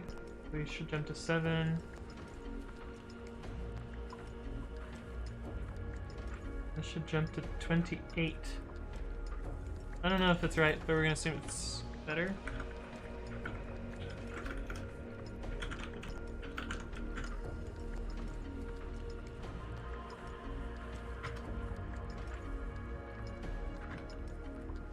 I have a breakpoint in the script.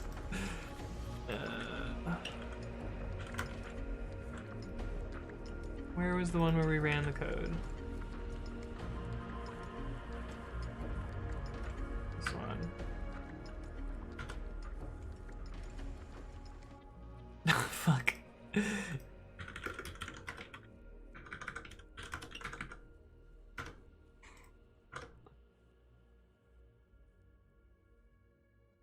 What the fuck happened?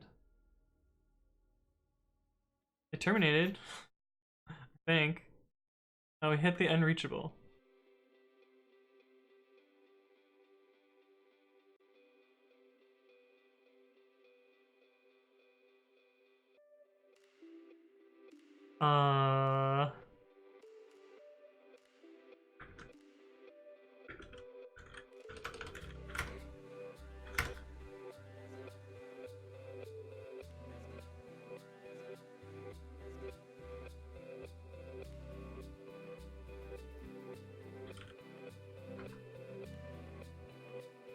Why is my prompt all sorts of fucked up? What is going on here?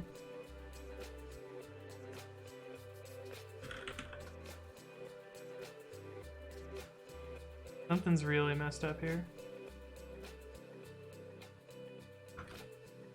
Okay, but the program counter jumped to 1001, so something is messed up here.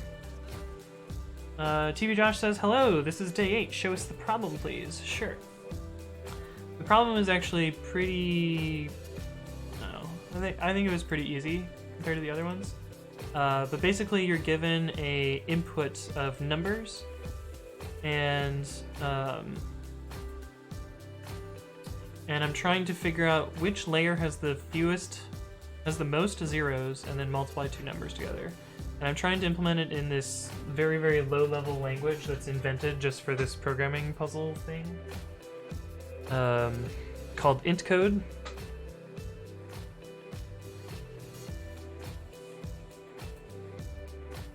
But yeah, IntCode is a low-level language which has these opcodes here. So it has halts, it has add, mults, input, and output. We don't use input for this problem. Output we're just using to print.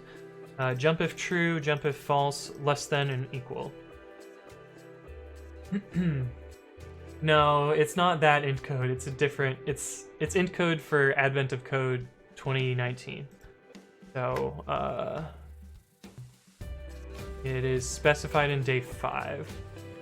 BCPL, what is BCPL? BCPL.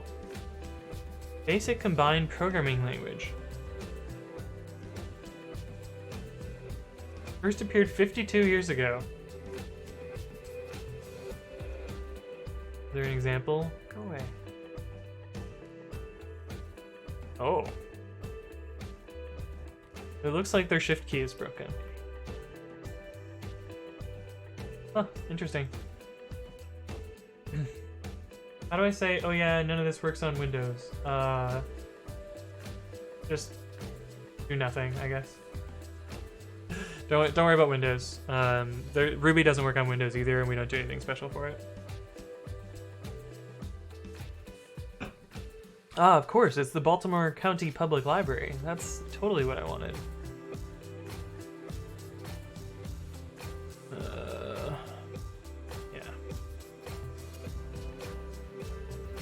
Okay, why did we try to jump to 1001? That's what I want to know.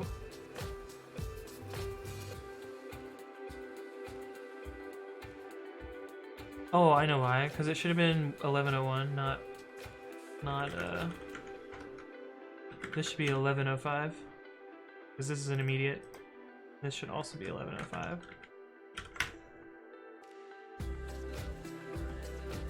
So we tried to jump to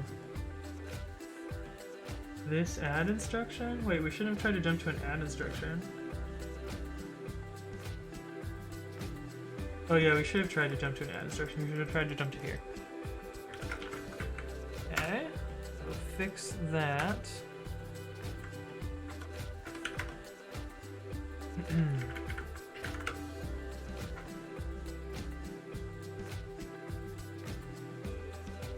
Alright, so what we got now?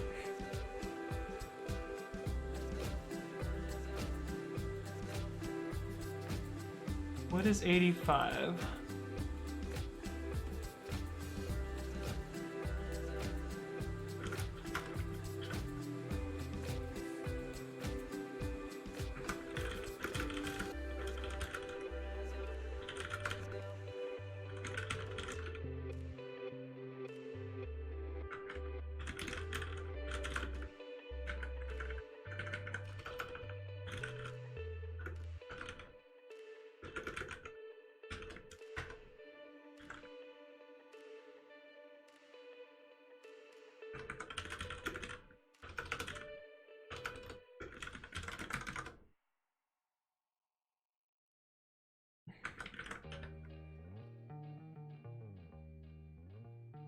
Why are these sorted? I don't want them sorted. No.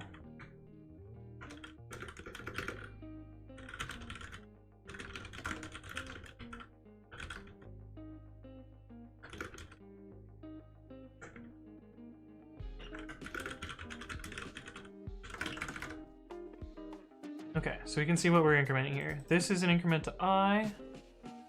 Probably this here.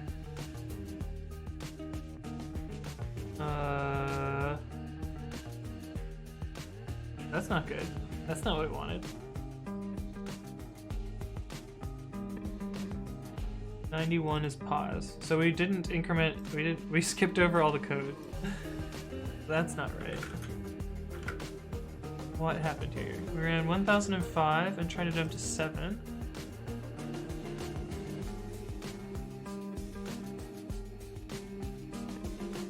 This should be +8. Because we added an instruction, but I forgot to update this. Should be +8, it should be +4, 7.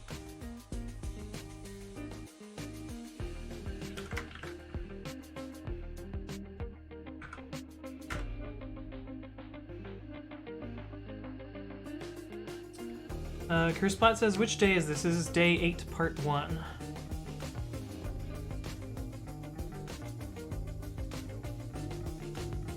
Okay, we still didn't increment something before we incremented I, so something's still wrong here. We start with jump if true. So it should be false, because the first number we know is a 2. So it should have jumped to...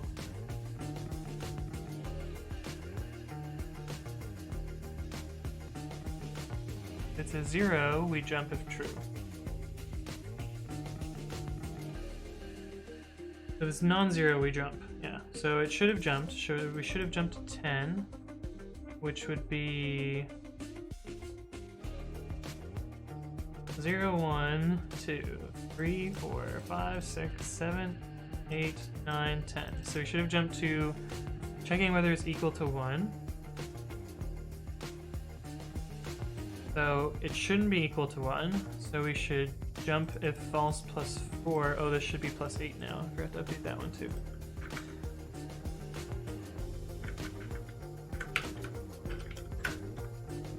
Slowly getting there.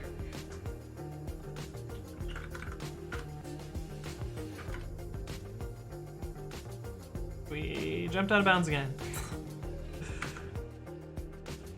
Let me not print the program data in that case.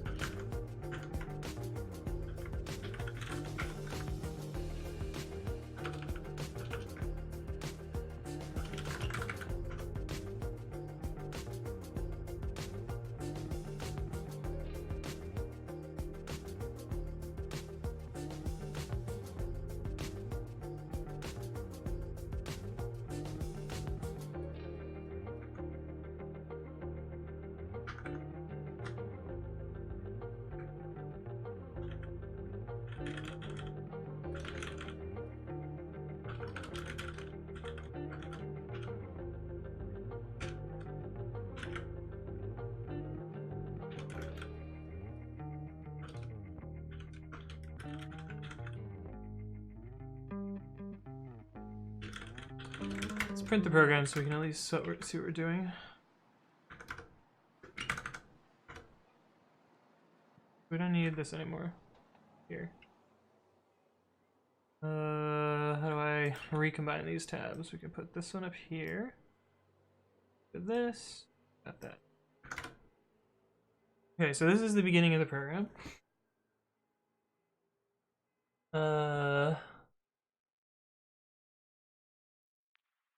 Not bad for 50, yeah. Oh, what do you mean? Oh, 50 years old, yeah. Has anyone done day 8 part 2 yet? Yes, I did day 8 part 2. I did in Python, but now I'm trying to challenge myself. So we're doing it in IntCode. Popcorn Ninja 666 says, "Did you mean to do +7 instead of +8 like you did in the first instruction?" Yes, you are correct. That is why it is fucking broken. Thank you for that. That is exactly what was wrong. Thank you. Perfect. Alright, let's trace it some more, see if we're actually doing the right thing now. Hey, we incremented 90, which should be the 2 counter. Us. Then we increment I. And then we increment 91, which is the position. Cool. Cool, very cool. Then we jump to...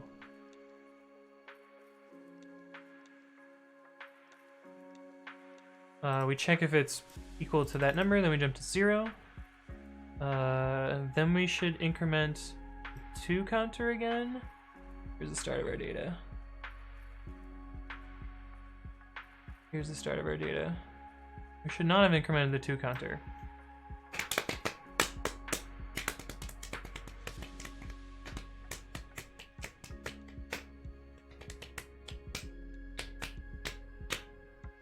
What? Why did we increment the 2 counter?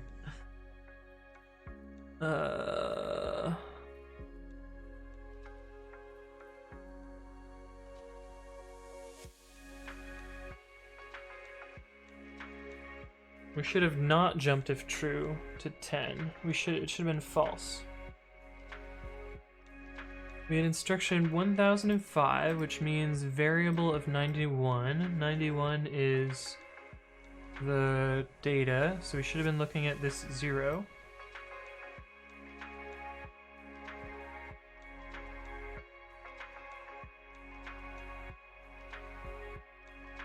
Why did it jump? Why did you jump?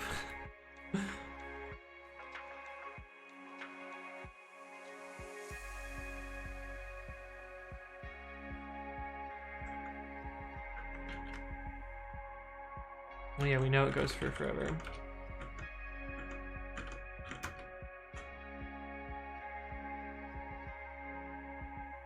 That's a 5, I think.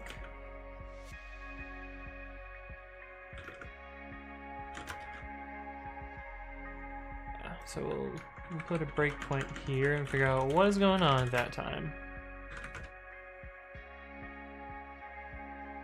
Okay, so this first one.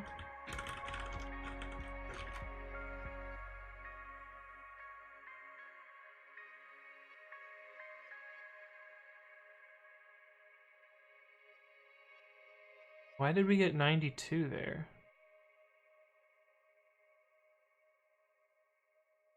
Am I doing my pointers completely wrong?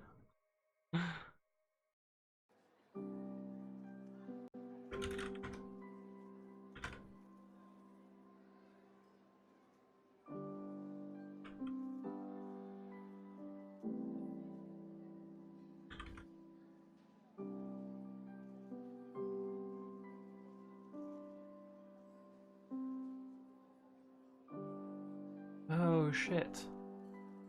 I need a pointer. Can I even do a pointer?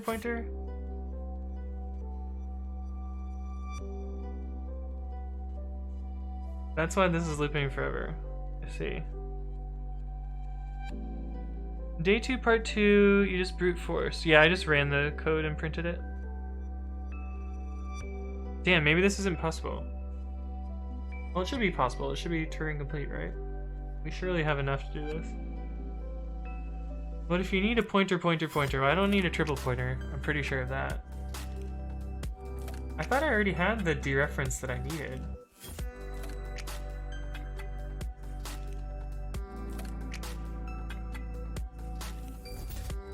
No, I don't have the dereference that I need. How do I... Fuck. I based all of this on being able to read forward. But... Oh, I know what I can do.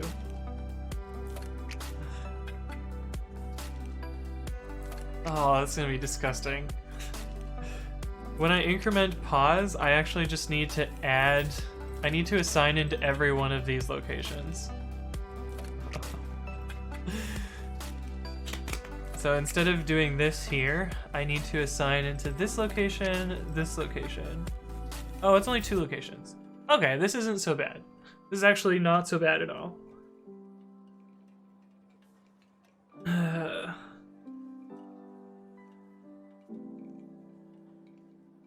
Holy fucking shit, is it gross.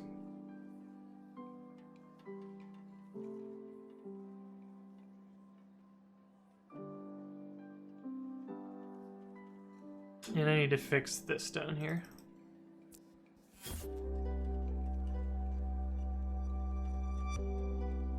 Okay, that's not terrible.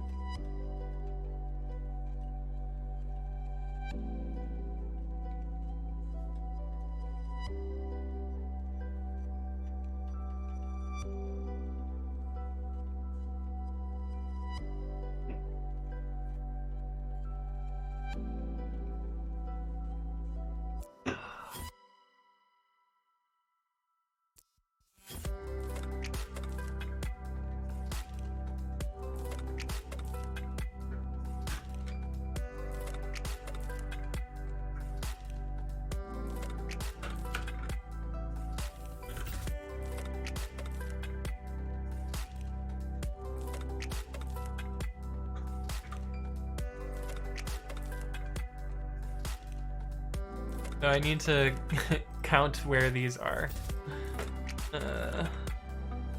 Which means I'm changing this code here.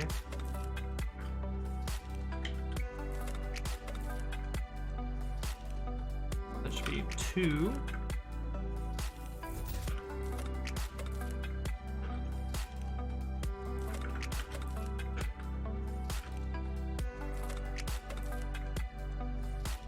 Oh, self-modifying code, it's great. It's exactly awesome. Reading the value out of that, so it should be 2. Okay, no, that's 1. Okay, 0, 1, 2, 3, 4, 5, 6, 7, 8, 9, 10, 11.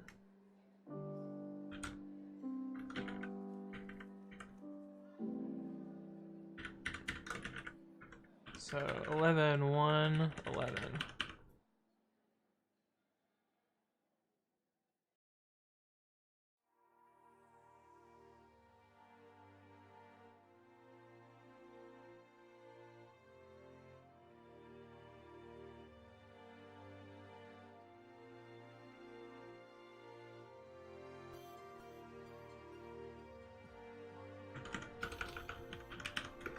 We're gonna add 1 to an n.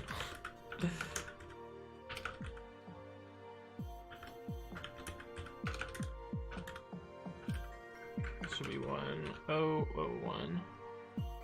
And then this check becomes if n is equal to 100. We need to add a variable down here.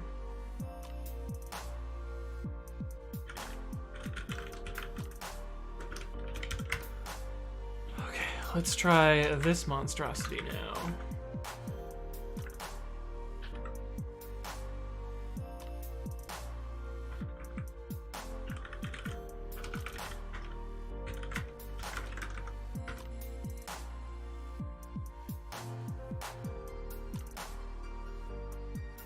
Fuck yeah. Oh, that's so dumb. It fucking works though. Fucking GG. These are pretty fast too. Okay, let's clean this up so that it's not so ugly, but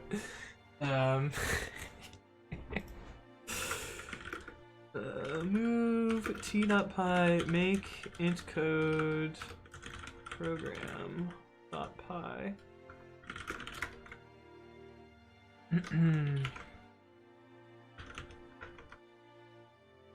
Gonna delete all of these.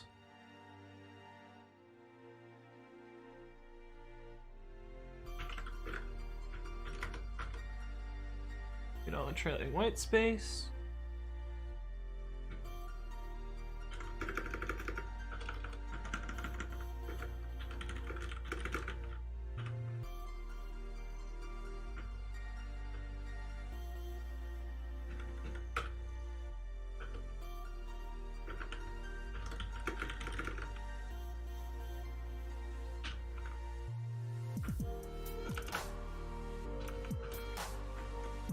Oops.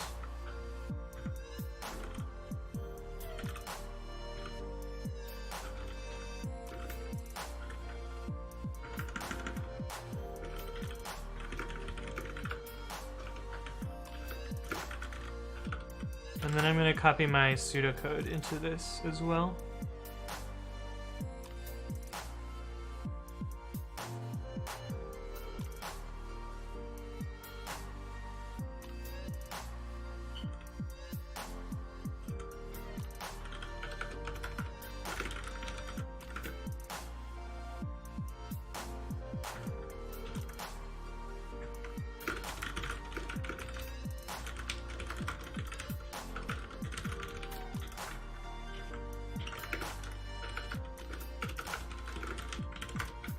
I wonder how mad MyPy is going to be about this mixed type array.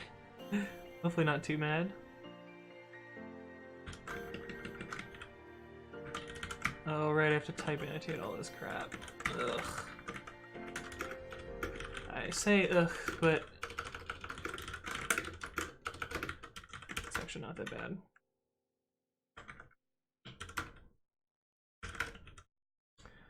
Okay. Yes, I am still watching. Wait, what is this? What modifications did I make here? Oh, right, we were just writing these out.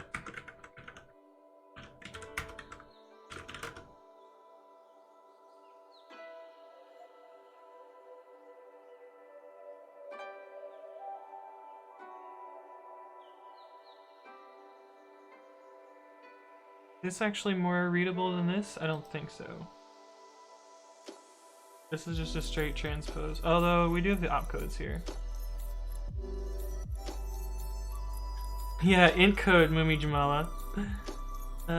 Could you get a TypeScript plugin for Nano? Yes. Post that on the subreddit. I think it'd be the first solve of a puzzle in IntCode. I think someone else did an earlier day in IntCode. I don't think anyone has done... I think someone else has done other solutions. But this is what I certainly manually assembled this one.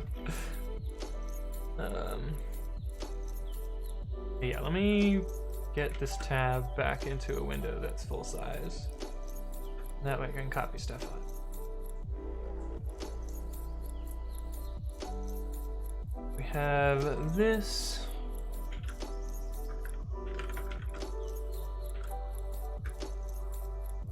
Don't need these comments because I got rid of those.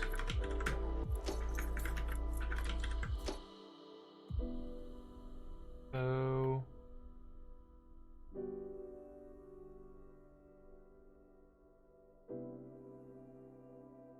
and we don't need any of this at the bottom.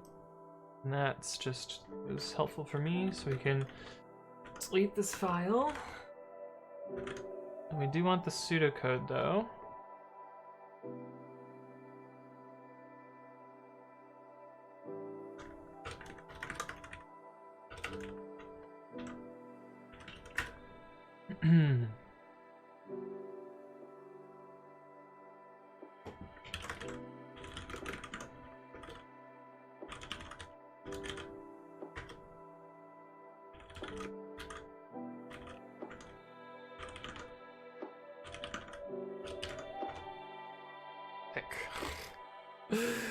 Oh, that's pretty cool.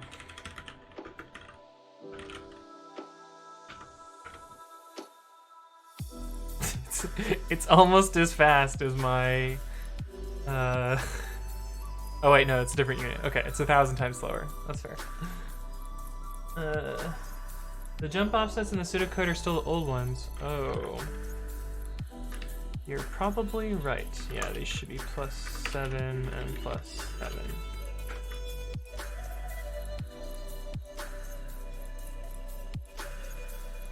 Cool. Thanks for that, Q Matrix. But yeah, now a TypeScript plugin for Nano would be pretty straightforward. It's really just a bunch of regexes that match the keywords. The plugins for Nano are actually pretty shit. Yeah, it wouldn't be so hard.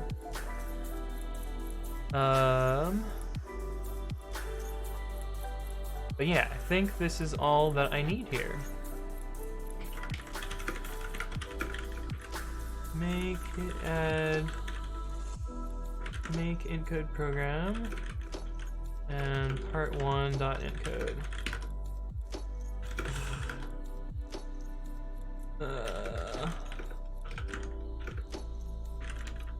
Don't want this. Implement day 8 part 1 in IntCode.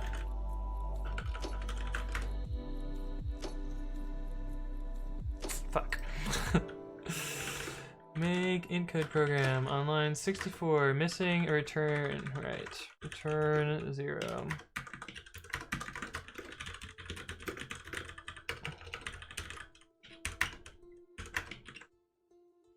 Need type annotation for variables. 103. Right, this is a list of int. And variable pause also needs one. Invalid type, index type object for dict stir int, expected stir. Oops. So this is list of union of int and stir.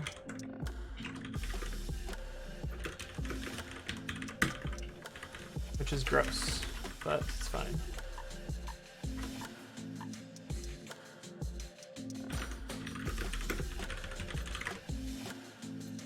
It wouldn't talk to a language server. Yeah, Nano doesn't talk to a language server at all.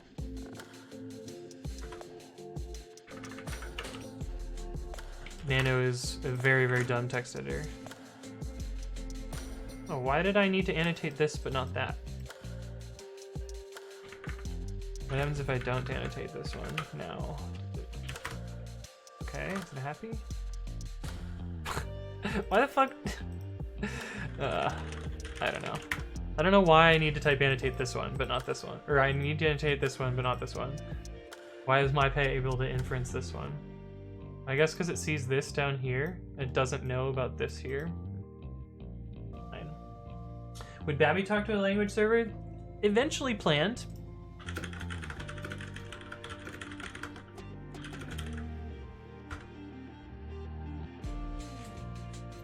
Okay, cool. I guess I can post this on the subreddit, right?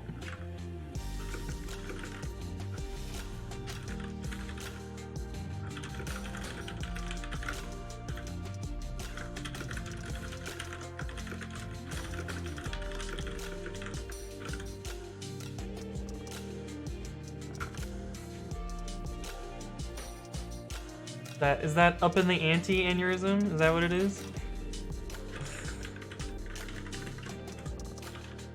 Oh, I forgot to edit the README.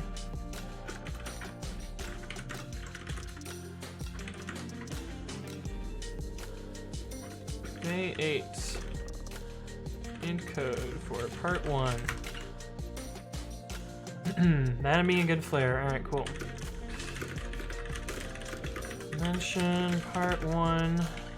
Day 8, part 1 in IntCode.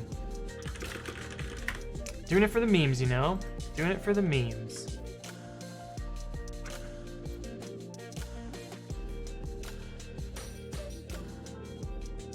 Code's actually pretty short.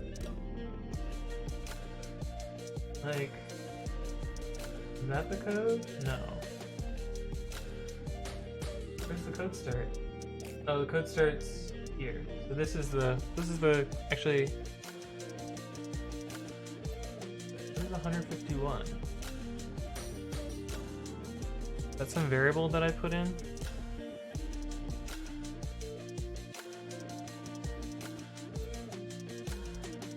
Oh yeah, this is the end of the code here. This is some offset or something, I don't know. It's all about them fake internet points. True.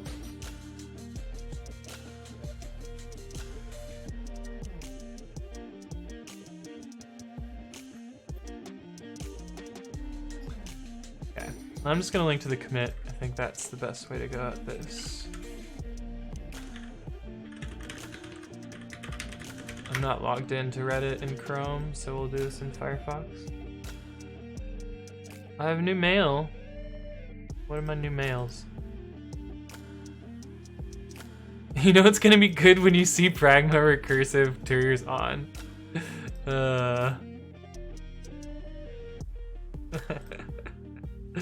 Yeah, okay. Submit a new link. URL.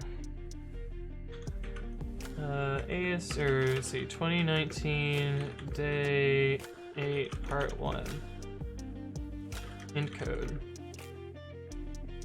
This was fun. Never doing that again.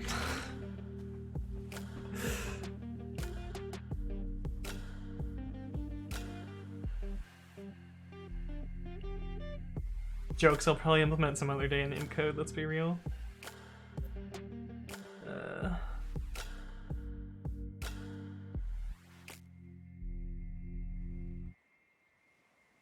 There.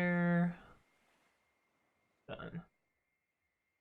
You must do part 2. No, that's not happening. Part 2, like, I don't know how I would print. I guess I could, like... I could print it as rows of 1, 1, 0, 1, 0, 1, 0.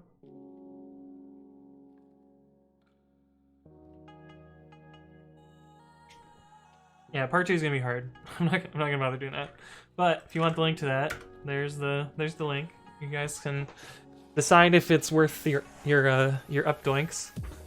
But let's work on some other language for part 2. I said I wanted to do Lua, so I think we'll do Lua. Does that sound fine? 1140, so hopefully, I mean, it's not a hard problem, so it should be fine. Just write OCR algorithm in IntCode and print the actual characters. Yeah, that would be that would be wild. But let's see. Actually, I wonder if PyPy runs my IntCode fast enough. Faster. Probably it does. PyPy would JIT. Actually, I don't know why I'm saying this. I don't care.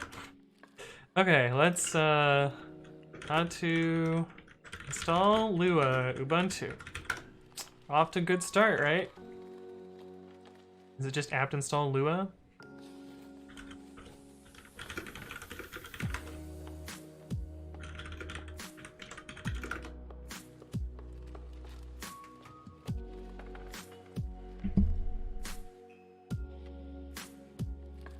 Why are there a bunch of choices?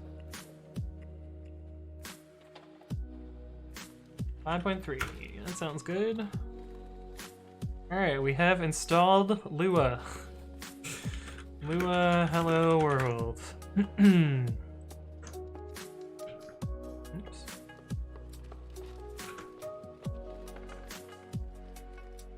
Print hello world, okay.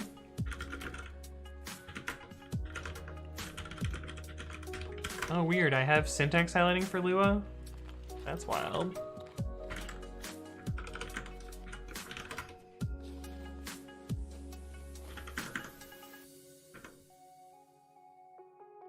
Why do I have to use the full executable? That's so annoying. Say that in the Hello World tutorial? No. Okay, anyway, let's see. Read argument count Lua. Read argv Lua. Command line, here we go. Number of, okay. Need if statement Lua. Oh wait, why is this one indexed by 0?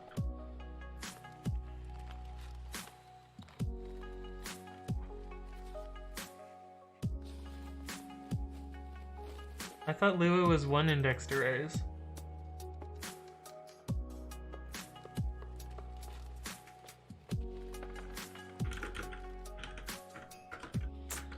Alright, if argv, or if the length of args does not equal 0, 1, v2, then print usage file name exit 1. I don't think that's a thing.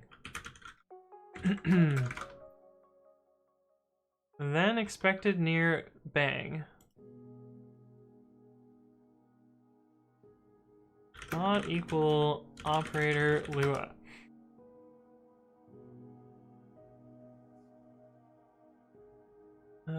Tapnion test reporter bringing me so much joy. What does that mean? Now, Edge. Izumi says, any tips on stuff to look at or learn with Golang? Kinda bored, not into advent of code. Oh, there's no not equals operator. Okay. I don't know. I feel like most of the stuff that I wrote for Go was just like reading docs and then getting lucky.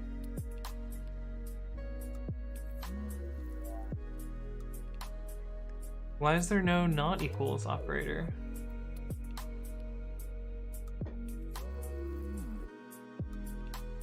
Or maybe I just need to stick them all together.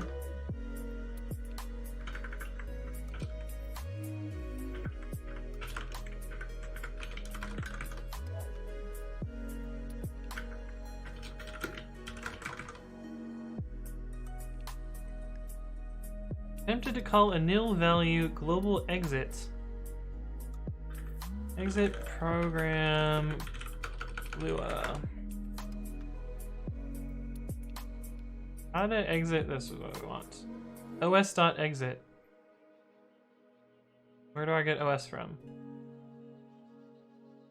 Do I have to import it?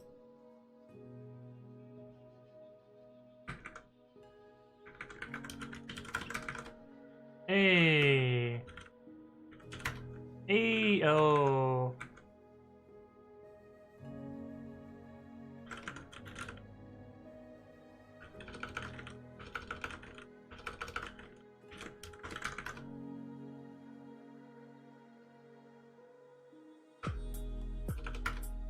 Okay, dope.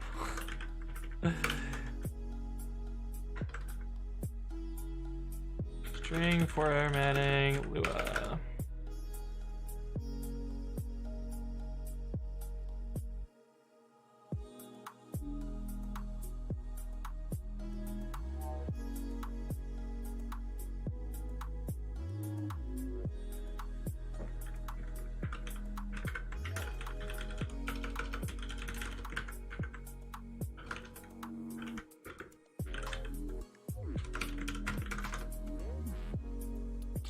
Dope.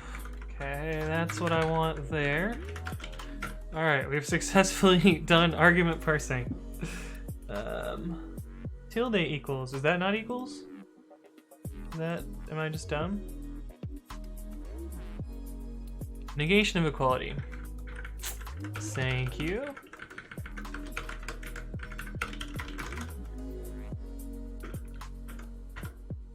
Okay.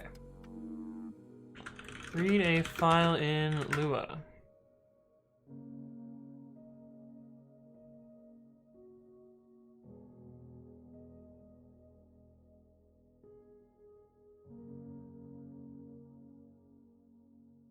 There's a race in this program.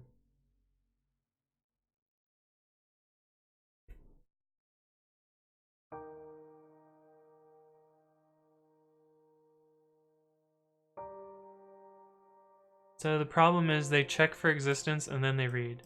So between these two lines, a file could be deleted or created. Actually, a file could be deleted. That's the only race that happens here. But this is a common mistake. Is this part of their docs?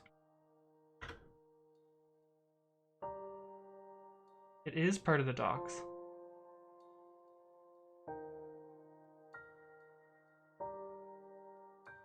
This is what I want, though.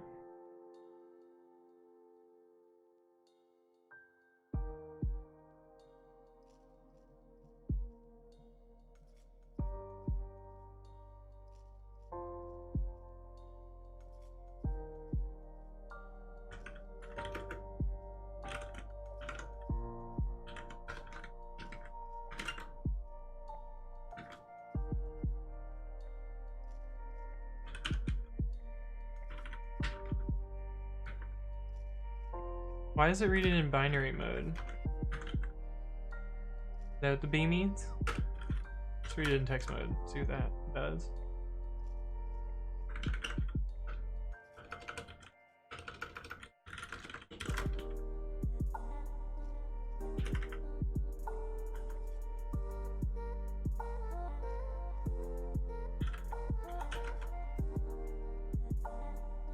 Do we still have Hello World in there? We do. Okay, we have successfully read the file.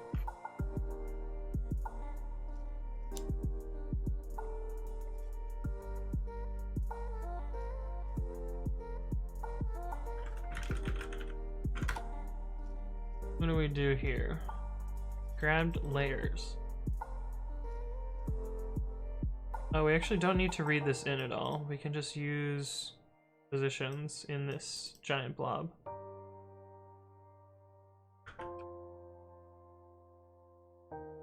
For Lua.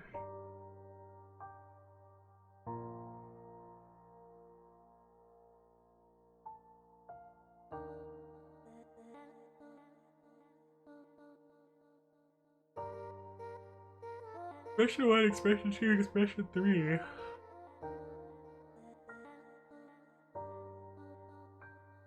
Oh, so it's a range. Okay. So if I want to do... Everything is one indexed, right? Substring Lua.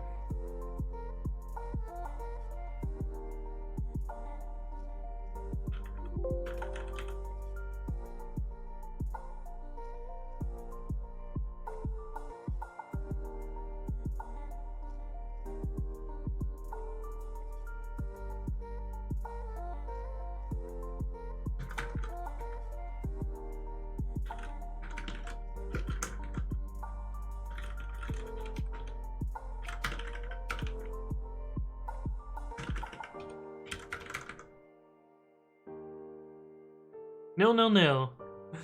That's exactly what I expected to see.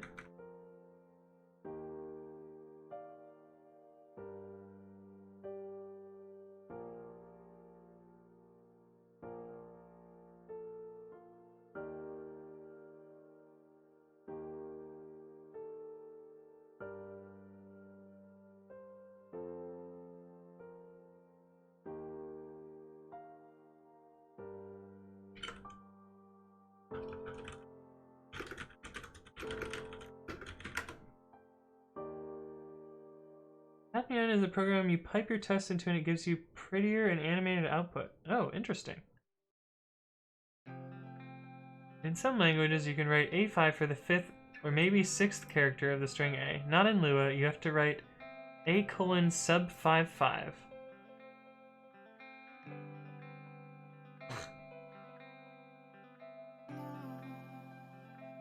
What the fuck? Let's just monkey patch this. Awesome.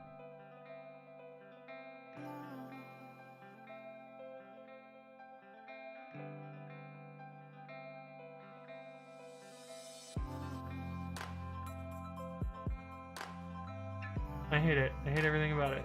Why is this awful? Okay, this is what we want though.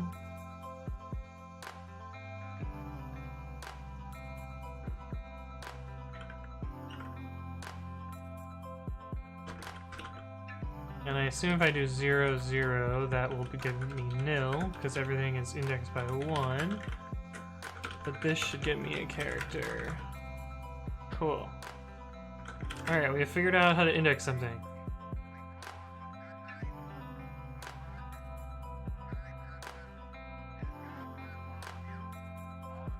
Okay, so now we need 4y in range, so 4y equals 1 to 7. Oh god, the math's gonna fucking suck here. I think I actually want 0 to 6. We're doing offsets.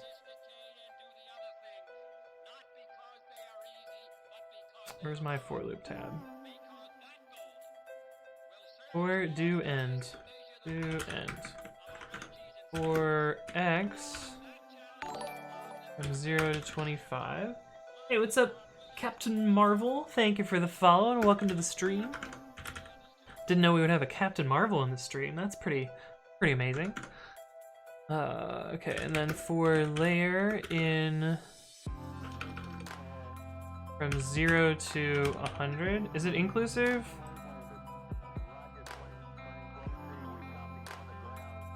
From 1 to exp2.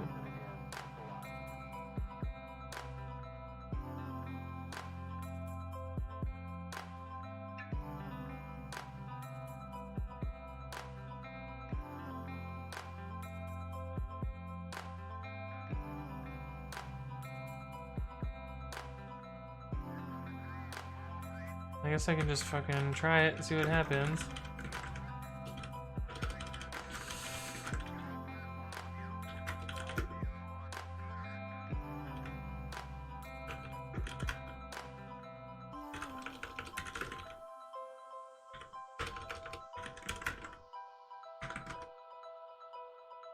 Inclusive. Okay.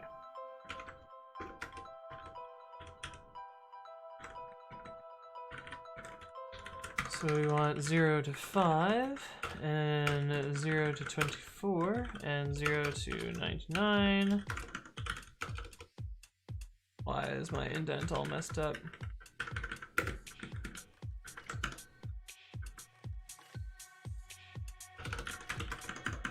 Okay. If contents sub, we need to index into this. Hey, what's up, Foreplay? How's it going? Welcome back to the stream. We need to do some math here, so it's gonna be +1. And then 6 times 25 times layer plus 6 times, wait, 25 times y plus x. How do I assign a variable? Is it let? Assign a variable. Oh, it's local? Local C is equal to this great expression here.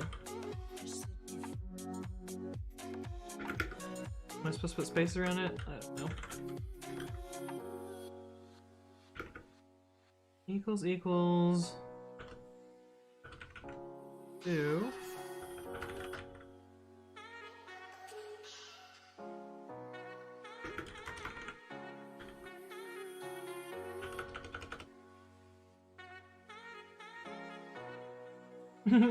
Foreplay and Forsen, what a team! Yeah, got some good names in the chat right now. Forsen says, kind of a random question, but how do you find motivation to program? I love it, but starting a project is so hard. I don't know. I find it fun. Sometimes it's like personal motivation, where like I want something, so then I go out and build it for myself. Sometimes it's building things for other people that I enjoy doing, where it's like, I know someone else would be really happy if this existed, so then I'll make it exist to make them happy. And sometimes I just do it for the challenge. Like, admin code is kind of just like a fun thing to play around with, and like learning all these different programming languages is kind of fun. So that's what I'm doing here, is having some funs. Let's see, Lua print without a new line. Print on the same line. It's Lua, not Lua! Use io.write instead of print.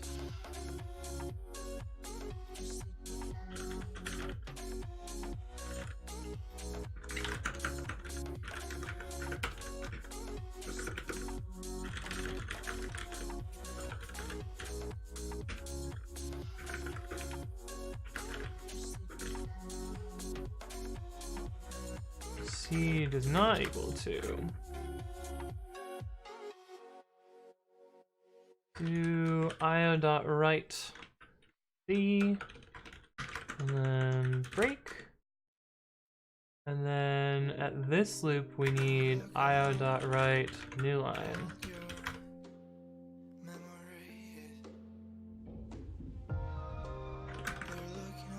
Unexpected symbol on line 14.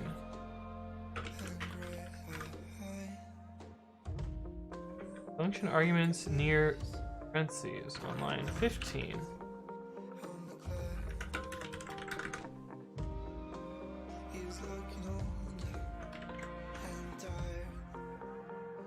Alright, I fucked this up again.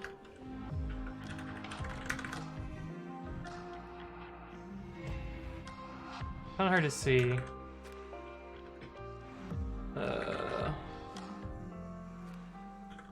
Place character in string Lua.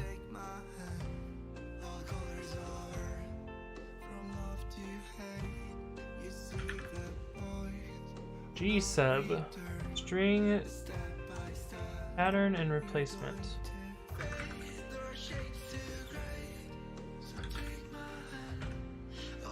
Replace 0 with a space.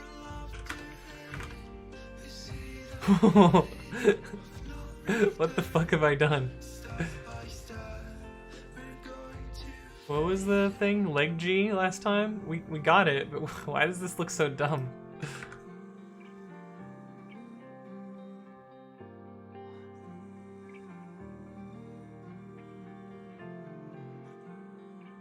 This is a very powerful function. It's so powerful. Pair of values is returned. The modified string and the number of solutions. Oh.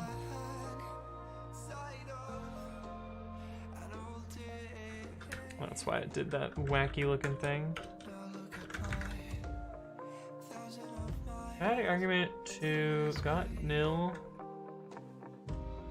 How am I supposed to use this powerful function? Big O notation about to be crazy. It's actually linear. It looks complicated, but it only parses it through the string once. So it's ON. Despite it looking triple for loopy. The only for loop I had to use was printing the picture in the end. That's all that my for loop is. You can use mods to figure out the individual parts. Hey, what's up, Alis007 says GJ. I guess it's not quite solved yet. I want to make it printed so it doesn't look so gross. But yeah, this is only ON because we're only ever going through this contents once. It just looks weird because of these. This is just like I fold all this math here just to unfold it here.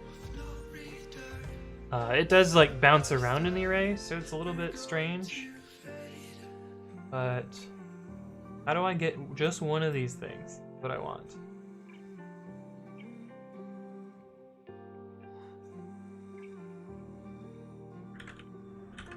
Unless there's a simpler replace. No. Lua G sub example.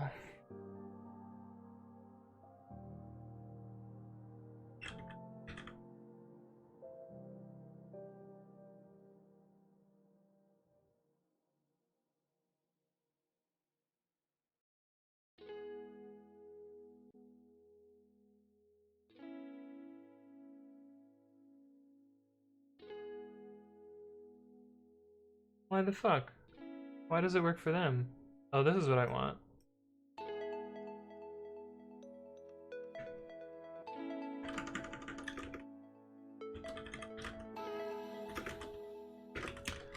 Fine. Trying too hard. There we go. Leg G. Alright, we did in Lua, guys. I can go to bed. Is there a Lua linter? Lua linter. Lua check. That sounds like a thing. What is it written in? Probably Lua. Oh, I don't want to install a package manager. Never mind. Not gonna lint this. Hopefully this looks fine.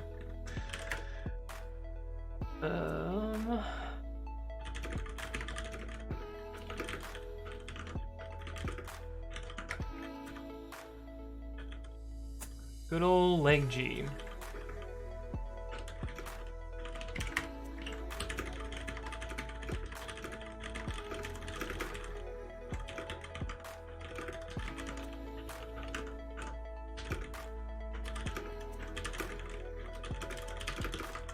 Implement part day 8 part 2 in Lua.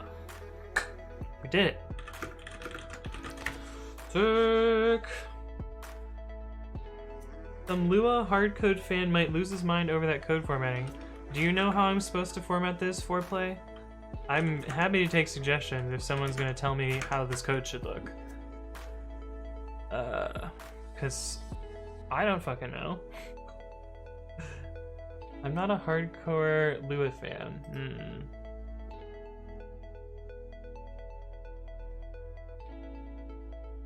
Like, what is it supposed to look like? What does pretty Lua look like? Let's see, Lua style guide. Formatting. Indentation often uses 2 spaces. Fuck, well, we're off to a good start there. Oh, that's so gross. I hate it already. Naming. I don't care about naming. Blah, blah, blah, blah, blah. Blah, blah. Scope. Use locals rather than globals. I like it. I like that you can use local at the global scope. That's it's just great. Modules, don't care about that.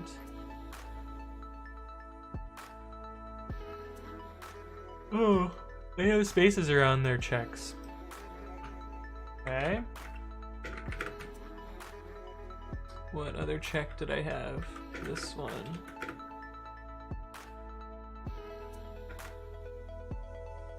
Does this code still work?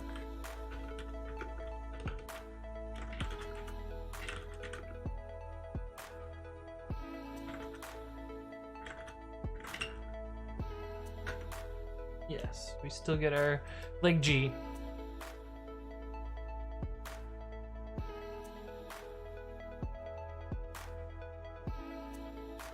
Okay, I guess my Lua, that'll improve it slightly. I don't fucking know. Improve style slightly?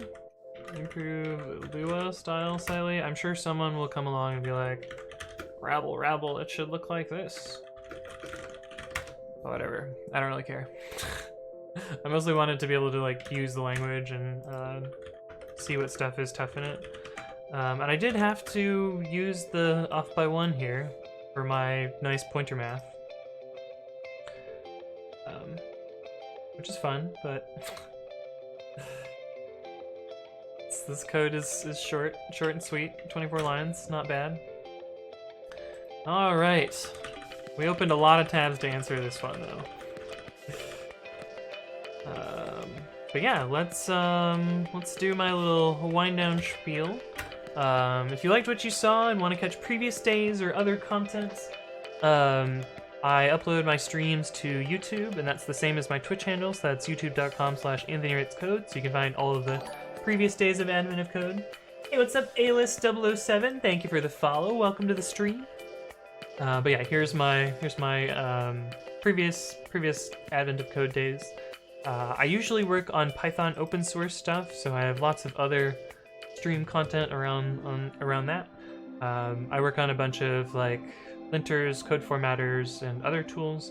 And I'm working on my own text editor right now, and so like the stream that I did earlier today was implementing find and replace in my text editor. But anyway, that's my YouTube. I usually stream on Saturdays, which is today for me. Well, I guess yesterday now because midnight ticked over. But I usually stream at, oh, this is kind of loud. This song is always kind of loud. But I usually stream at 11 a.m. on Saturdays in Pacific time. And that's when I usually work on stuff. But for Advent of Code, I'm going to try and stream every day at midnight Eastern to, try and get points one of these days. Maybe I'll get points, but haven't gotten points yet, but maybe it'll happen. But anyway, I should be streaming every day for that, except for a couple when I have like other stuff to do. I usually announce my streams in 2 places. One of them is on Twitter, and that's twitter.com/codewithanthony. I'll usually post something like this, like I'll be streaming in 60 minutes and what I'm working on, stuff like that. So you can see, like this morning I posted that I was working on my text editor, and today, or just before this, I posted that I'm working on Advent of Code. I also announce my streams on Discord, which you guys are free to join. We talk about programming and stuff. There's some memes. It's kind of a nice little fun community. A-List is going to follow me. Awesome, sounds good. But yeah, that's all I have for today. We're gonna go find someone to raid. Hopefully we'll find someone else working on Advent of Code.